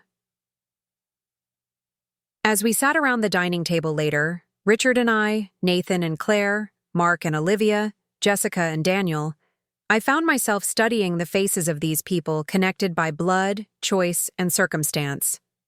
An unconventional family, certainly, but a family nonetheless. "A toast," Richard said, raising his glass, "to new beginnings, and to the wisdom that comes from facing difficult truths." We all raised our glasses, the moment solemn yet hopeful. Later that night, after our guests had departed and Richard and I were preparing for bed, he turned to me with an expression of quiet wonder. "I never imagined this could be possible," he said softly. "All of us together, not just tolerating each other, but genuinely connecting. It's more than I deserve." I approached him, taking his hands in mine. "It's not about what any of us deserve, Richard. It's about choosing to create something meaningful from the pieces of what was broken." He pulled me gently into his arms, holding me close. "I love you, Victoria. More now, I think, than I ever did before. Because now I see you, really see you, for the extraordinary woman you are." I rested my head against his chest, listening to the steady beat of his heart. "I love you too," I replied. "Not despite our past, but including it. All of it." 1 year after discovering Richard's secret son, we renewed our vows in a simple ceremony at the lake house. Not the elaborate celebration of our 40th anniversary, but something more intimate and authentic. Just our immediate family, including Nathan, Claire, and Lily, now a big sister to 4-month-old James. Grace stood beside me as my matron of honor, just as she had at our original wedding 41 years earlier. "You look radiant," she whispered as we waited for the informal ceremony to begin. I smiled, smoothing the skirt of my simple ivory dress. Not a traditional wedding gown, but something elegant and age-appropriate I'd chosen specifically for this day. "I feel at peace," I told her, "like I've finally found solid ground after months of uncertainty." Grace squeezed my hand. "That's better than happiness sometimes. More lasting." The ceremony itself was brief but meaningful. Richard and I had written our own vows, promising not a lifetime of perfect harmony, but a commitment to honesty, respect, and continuous growth together. "I choose you again, Victoria," Richard said, his voice steady as he slipped a new ring onto my finger. Not a replacement for my original wedding band, which I still wore, but a companion piece symbolizing this new chapter. Not as the young man who didn't understand the meaning of partnership, but as someone who has learned through loss what it means to truly share a life with another person. When it was my turn, I took his hand in mine. "I choose you again, Richard. Not as the woman who built her identity around being your wife, but as someone who knows herself fully and still wants you by her side. I promise to love you authentically, to speak my truth even when it's difficult, and to continue discovering who we can be together." Afterward, as our family celebrated around us, I found myself drawn to the edge of the lake, watching the sunset paint the water in shades of gold and crimson. Richard joined me, slipping his arm around my waist. "Happy?" he asked softly. I considered the question seriously. "Yes," I said finally. "But it's a different kind of happiness than I knew before. More grounded, more real." He nodded in understanding. "I know exactly what you mean." We stood in comfortable silence, watching the sun sink lower on the horizon. Eventually, Jessica called us back to cut the small cake that had been prepared for the occasion. As we rejoined our family, I caught sight of Nathan showing his daughter how to skip stones across the water's surface. Mark laughing at something, Claire had said. Jessica cradling baby James with a look of pure adoration. This wasn't the family I'd imagined all those years ago when Richard and I first exchanged vows. It was messier, more complicated, shaped by mistakes and secrets as much as by love and commitment. But it was real in a way my carefully constructed vision of perfection had never been. As Richard and I cut the cake together, our family applauding around us, I realized that what had initially seemed like the end of everything had actually been a beginning. The discovery of Nathan's existence had shattered the false perfection of our marriage. But from those broken pieces, we'd created something stronger, more honest, more capable of withstanding life's inevitable challenges. That evening, after everyone had gone and Richard and I were alone in the lake house, we sat on the deck watching stars appear in the darkening sky, my head resting on his shoulder, his arm wrapped securely around me. "I've been thinking," he said quietly, "about what you said when we first started seeing Dr. Harper, about how love without honesty isn't really love at all." "I remember," I murmured. "You were right. But I've realized something else too." He turned slightly to look at me directly. "Honesty without forgiveness can't lead to healing.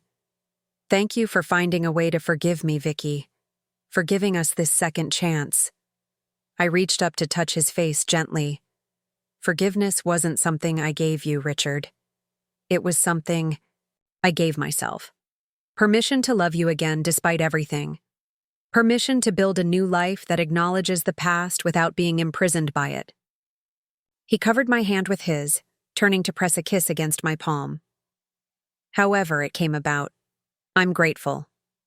Later, lying beside him in the darkness of the bedroom where so much had changed a year before, I reflected on the journey that had brought us to this moment. From the shock of discovery to the pain of separation, from the struggle to redefine myself to the cautious rebuilding of trust, every step had been necessary to arrive at this new understanding of what it meant to truly love another person. At 63, I had learned what had eluded me for decades, that real love exists not in perfection, but in acceptance of our complete selves, flaws and failures included. That partnership means standing as equals, each whole in their own right, choosing daily to share their journey. Richard's breathing had deepened beside me, his hand still holding mine even in sleep. Tomorrow we would return to Oak Ridge, to the life we were continuing to build together. Nathan and his family would visit again soon. Jessica was talking about relocating back to the area with Daniel and their children. Mark and Olivia were discussing starting a family of their own. Life would continue to unfold in ways I couldn't predict, with challenges I couldn't foresee. But for the first time in my life, I wasn't afraid of the unknown. I had discovered my own strength, my capacity for resilience and forgiveness.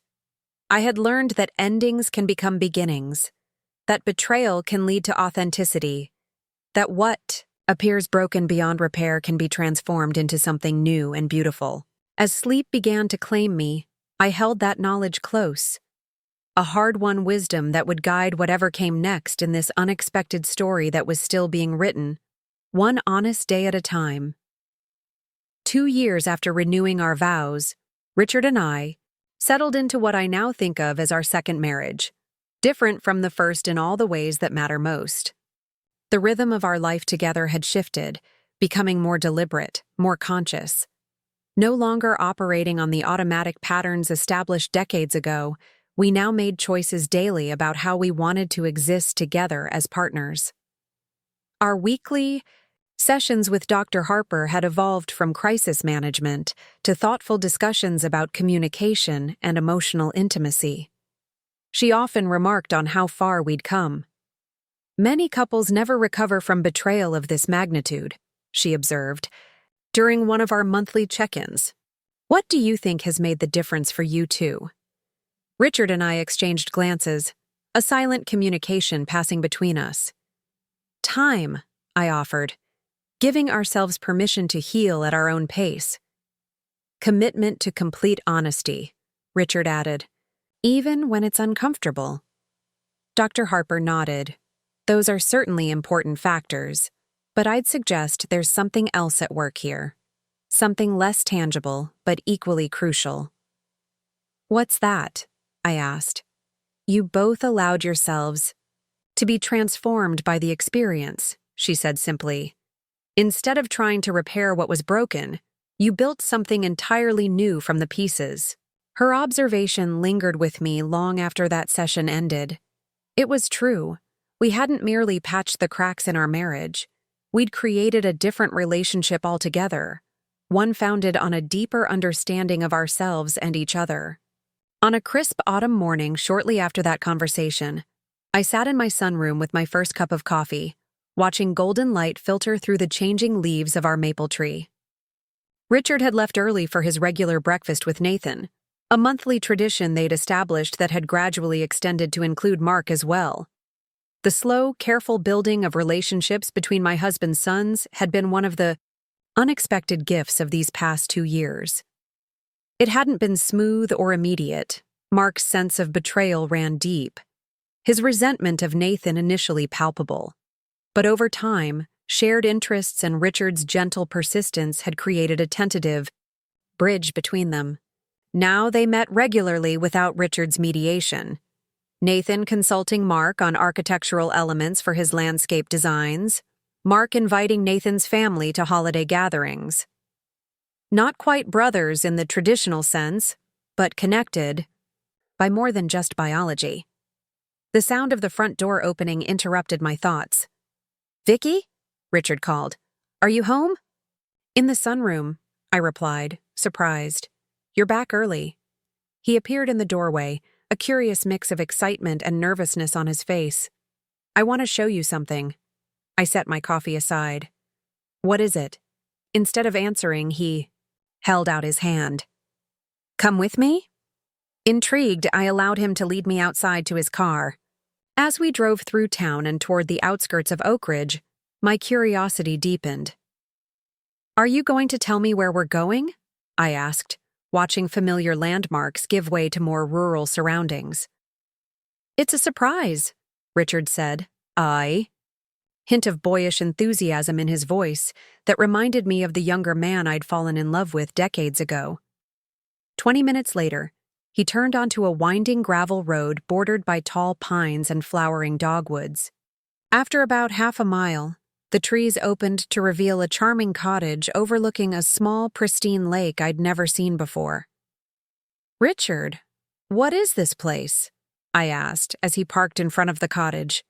He turned to me, his expression a mixture of hope and uncertainty. "It could be ours if you like it." "Ours?" I repeated, confused. "We already have a home."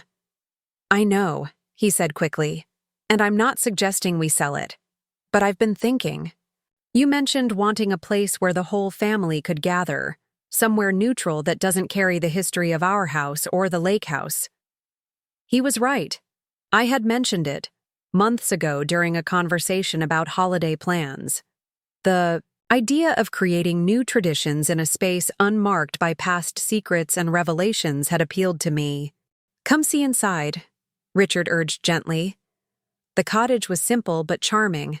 An open-concept main floor with a stone fireplace, kitchen with large windows overlooking the lake, 3 bedrooms upstairs, and a finished basement that could serve as additional sleeping space or a play area for grandchildren. The previous owners were an older couple who used it mainly in summer, Richard explained as we walked through the light-filled rooms. But it's fully winterized, has a new roof, updated plumbing, everything's in good shape.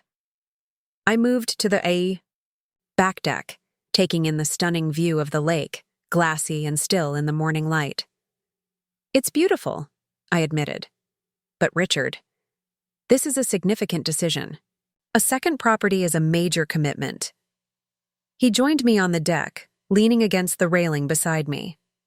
"I know, and if you don't want it, that's completely fine. But I wanted you to see it before someone else snapped it up."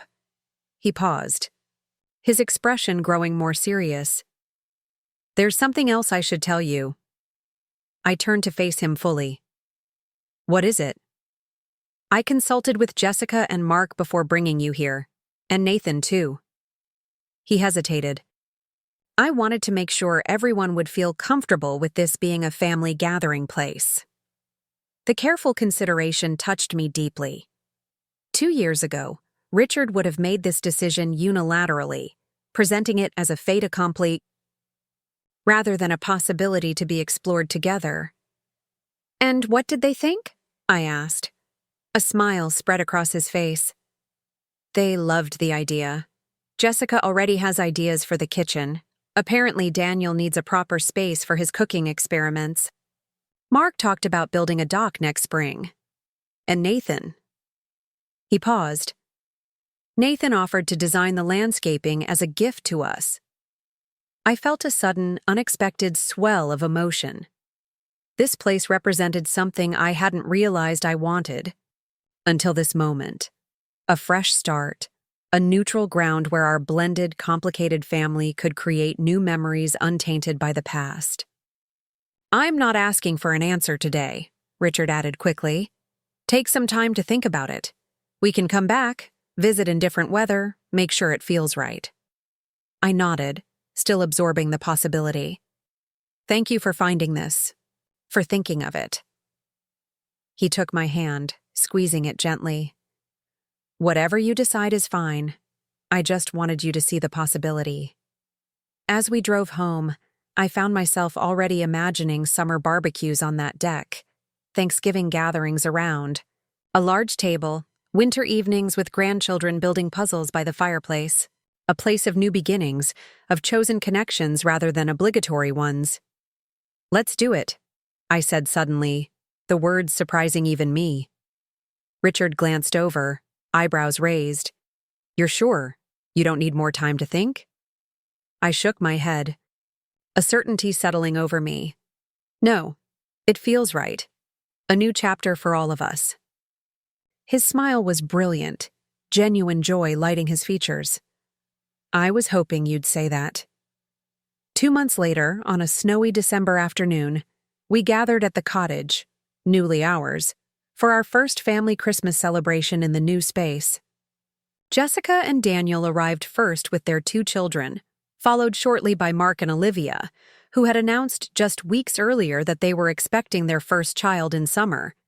Nathan, Claire, and their children came last, their car, filled with gifts, and Claire's famous homemade cinnamon rolls. As they unloaded their things, I watched from the kitchen window, struck by how natural it felt to see them all together. This patchwork family created from secrets and revelations, now finding its way toward genuine connection. Need help with anything?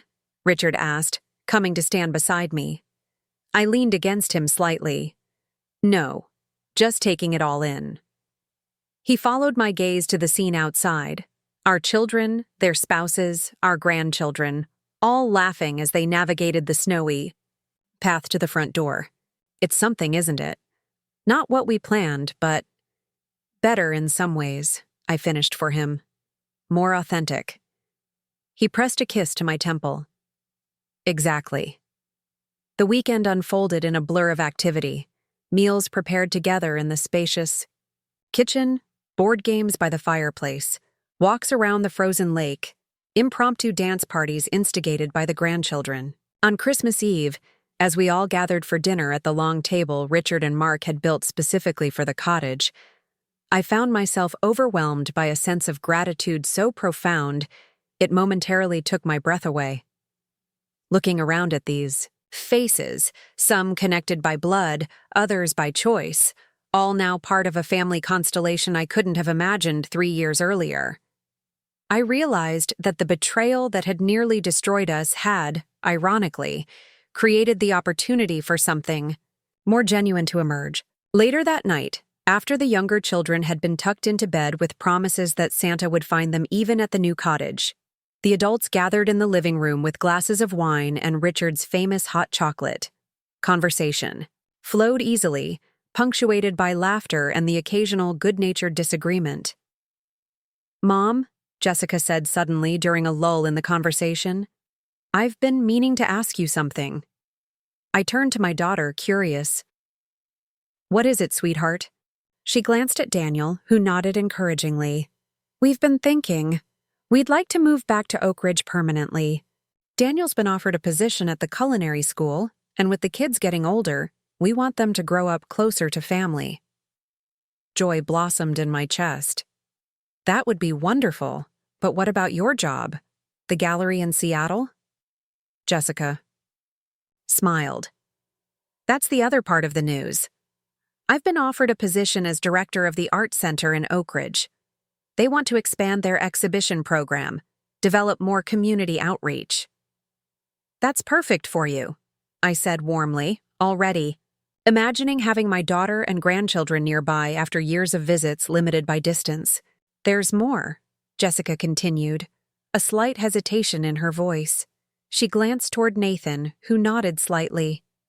Nathan and I have been talking about a collaboration, a gallery space within the art center focused on the intersection of art and nature, combining my curatorial experience with his landscape design principles. I looked between them, these two talented individuals connected by circumstances beyond their control, now choosing to build something meaningful together. That sounds incredible, I said sincerely. Both of you would bring such unique perspectives to a project like that. It was Nathan's idea, actually, Jessica admitted, after he saw my portfolio during Thanksgiving. Nathan shrugged modestly. Jessica's work deserves a wider audience, and I've been wanting to explore more artistic elements in my designs. It seemed like a natural collaboration. As the conversation continued, plans and possibilities expanding with each contribution, I caught Richard's eye across the room. The quiet pride and wonder in his expression mirrored my own feelings. Astonishment at how this fragmented family had, against all odds, begun to forge genuine connections. Later, after everyone had retired to their rooms and the cottage had fallen silent except for the occasional pop from the dying fire, Richard and I sat together on the window seat overlooking the moonlit lake. "Did you ever imagine this?" I asked softly, gesturing to encompass the sleeping house full of our blended family. 3 years ago, when everything fell apart? Richard shook his head. Never. I was just hoping you might eventually forgive me enough to remain in my life in some capacity. This? He paused, emotion thickening his voice. This feels like more than I deserve. I turned to face him fully. It's not about deserving, Richard. It's about choosing, every day, to create something meaningful from what we've been given, even the painful parts. He reached for my hand, his fingers intertwining with mine in a gesture that had become more precious since nearly being lost. "Thank you," he said simply. "For what?" "For your courage, for your willingness to rebuild rather than simply walk away, for showing our children what real strength looks like." I smiled, recognizing the truth in his words not as flattery, but as an honest acknowledgement of the journey we'd traveled together. "We should get some sleep," I said finally. "Tomorrow will be chaos once the grandchildren realize Santa has arrived." As predicted, the following morning erupted in joyful mayhem as soon as the first child awoke. Within minutes, the living room was a whirlwind of torn wrapping paper, excited exclamations, and adults trying to document every moment with cameras and phones. Amid the commotion, I found myself sitting on the floor with Lily, now 5, helping her assemble a complex building set she'd received. Nathan's daughter had attached herself to me almost immediately upon meeting 2 years earlier, somehow intuiting the special place she might hold in my life if given the chance. "Grandma Vicky," she said thoughtfully as we clicked pieces together, "can I ask you something?" "Of course, sweetheart." She tilted her head, regarding me with Richard's eyes in her young face. "Why do some people have 2 grandmas and some people have 3? My friend Emily only has 1 grandma, but I have 3. I paused, choosing my words carefully.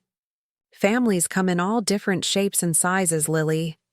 Some are formed when people get married and have children, like your mom and dad. Others come together in different ways, sometimes later in life." She considered this seriously. "Like how I didn't meet you until I was already big." "Exactly like that," I agreed, marveling at her simple acceptance of our complicated family structure. She nodded, apparently satisfied, and returned her attention to the construction project. "I'm glad you're my grandma now," she said matter-of-factly. "You're really good at building things." The innocent comment brought unexpected tears to my eyes, not from sadness, but from the profound realization that children often understand essential truths more easily than adults. Yes, I was good at building things, not just plastic construction sets, but bridges between past and present, connections across divides that had once seemed unbridgeable. The remainder of the holiday passed in a blur of shared meals, outdoor, adventures in the snow, and quiet moments of connection. On our final evening together, Richard proposed a toast before dinner, looking around the table at the faces of our expanded family. 3 years ago, he began, his voice steady but emotional. I never could have imagined us all together like this. My mistakes, my secrets, nearly cost me everything that mattered. He paused, his gaze finding mine. But through Victoria's extraordinary capacity for forgiveness and everyone's willingness to build something new, we've created this, a family defined not by perfection but by authenticity. He raised his glass higher, to second chances, to new beginnings, and to the courage it takes to face difficult truths.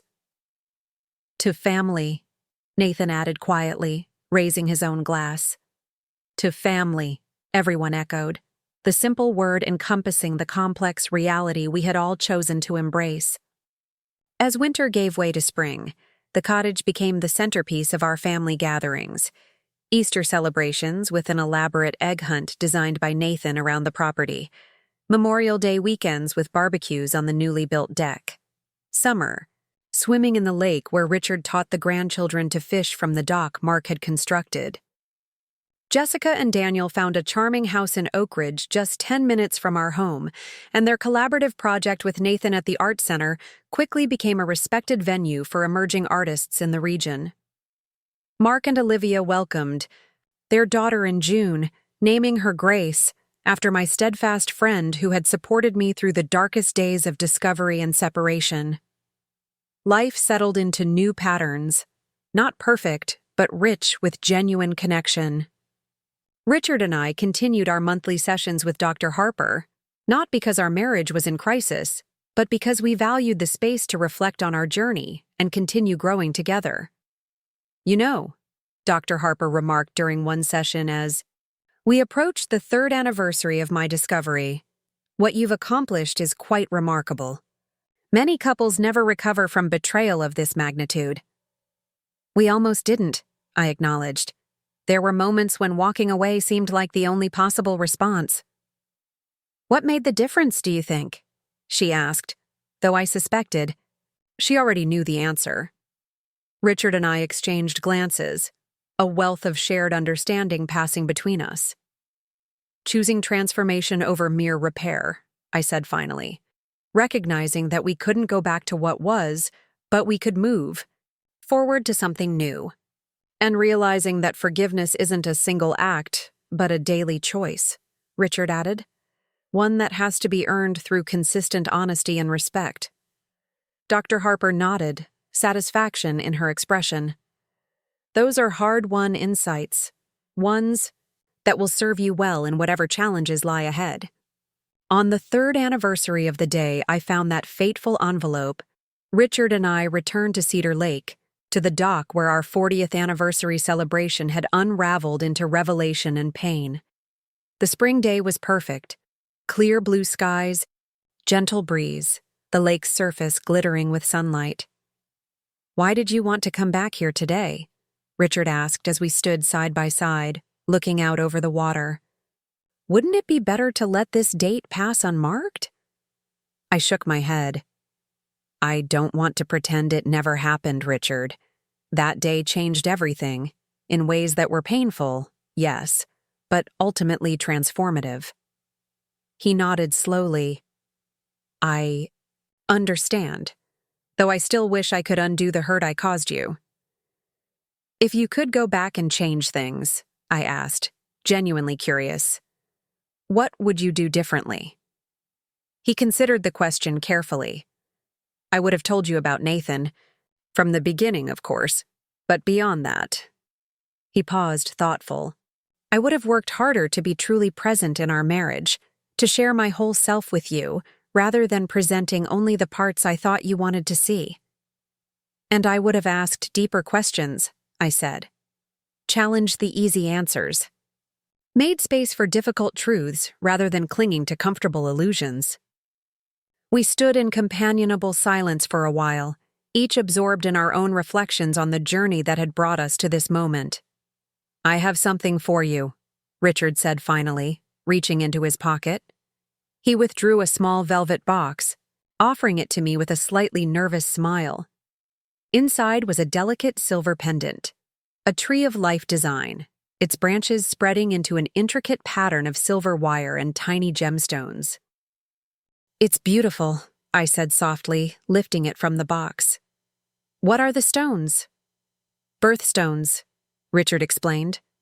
One for each member of our family, you and me, Jessica and Daniel, their children, Mark and Olivia and baby Grace, Nathan and Claire and their children.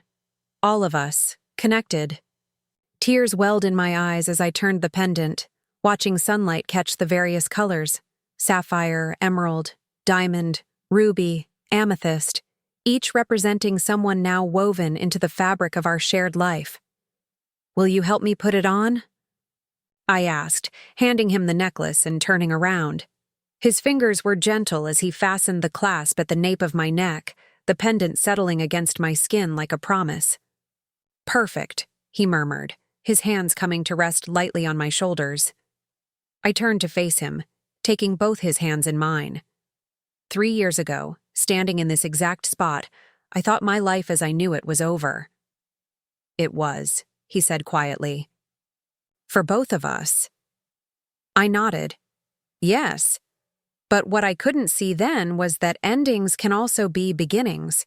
That sometimes, what looks like destruction is actually transformation in disguise. Richard squeezed my hands gently. I love you, Victoria. More authentically, more completely than I ever knew was possible.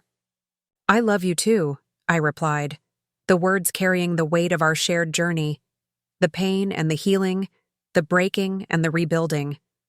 All of you. The man I married 43 years ago, the man who broke my heart, and the man standing before me now who had the courage to face his mistakes and grow from them. As we walked back to the car hand in hand, I touched the pendant at my throat, feeling the smooth contours of the silver tree with its branching connections. It was a fitting symbol for what we had created from the wreckage of secrets and lies, not a perfect family, not an unblemished marriage, but something real and living, continually growing in new and unexpected directions. That evening, as we prepared dinner together in our kitchen, another change from our previous pattern where cooking had been primarily my domain, I found myself filled with a quiet contentment that went deeper than the happiness I'd once thought was enough. What are you thinking about? Richard asked, noticing my contemplative expression as I chopped vegetables. I smiled, considering how to articulate the complexity of my feelings. I was thinking that I'm grateful. For what specifically? For everything that brought us here. Even the painful parts. I set down my knife, turning to face him fully. 3 years ago, I would have said that discovering your secret son was the worst thing that ever happened to me. Now I see it differently. How so? He asked, his expression curious. It wasn't the secret itself that was destroying us, Richard. It was the fact that we had created a marriage where secrets could exist, where performance mattered more than authenticity, where maintaining the appearance of perfection was more important than facing difficult truths. He nodded slowly, understanding dawning in his eyes. So, when the secret came to light, it forced us to confront the fundamental flaws in how we related to each other, I finished, and gave us the opportunity to build something stronger in its place. Richard set aside the wine he'd been opening and crossed the kitchen to stand before me. You are the wisest person I know, Victoria Reynolds, he said softly, cradling my face in his hands. And I am the luckiest man alive to be given the chance to truly know you after all these years. As his lips met mine in a kiss, both familiar, and somehow knew I felt the truth of our journey settle into my bones. We had been broken open, yes, but only to reveal the possibility of a more authentic wholeness, a connection deeper and truer than anything we had known before. And in that knowledge was a peace I hadn't believed possible when I first held that manila envelope in trembling hands 3 years before. The peace that comes from embracing life in all its messy, imperfect glory and choosing to build something beautiful from whatever materials we are given. Up next, you've got 2 more standout stories right on your screen. If this one hit the mark, you won't want to pass these up. Just click and check them out.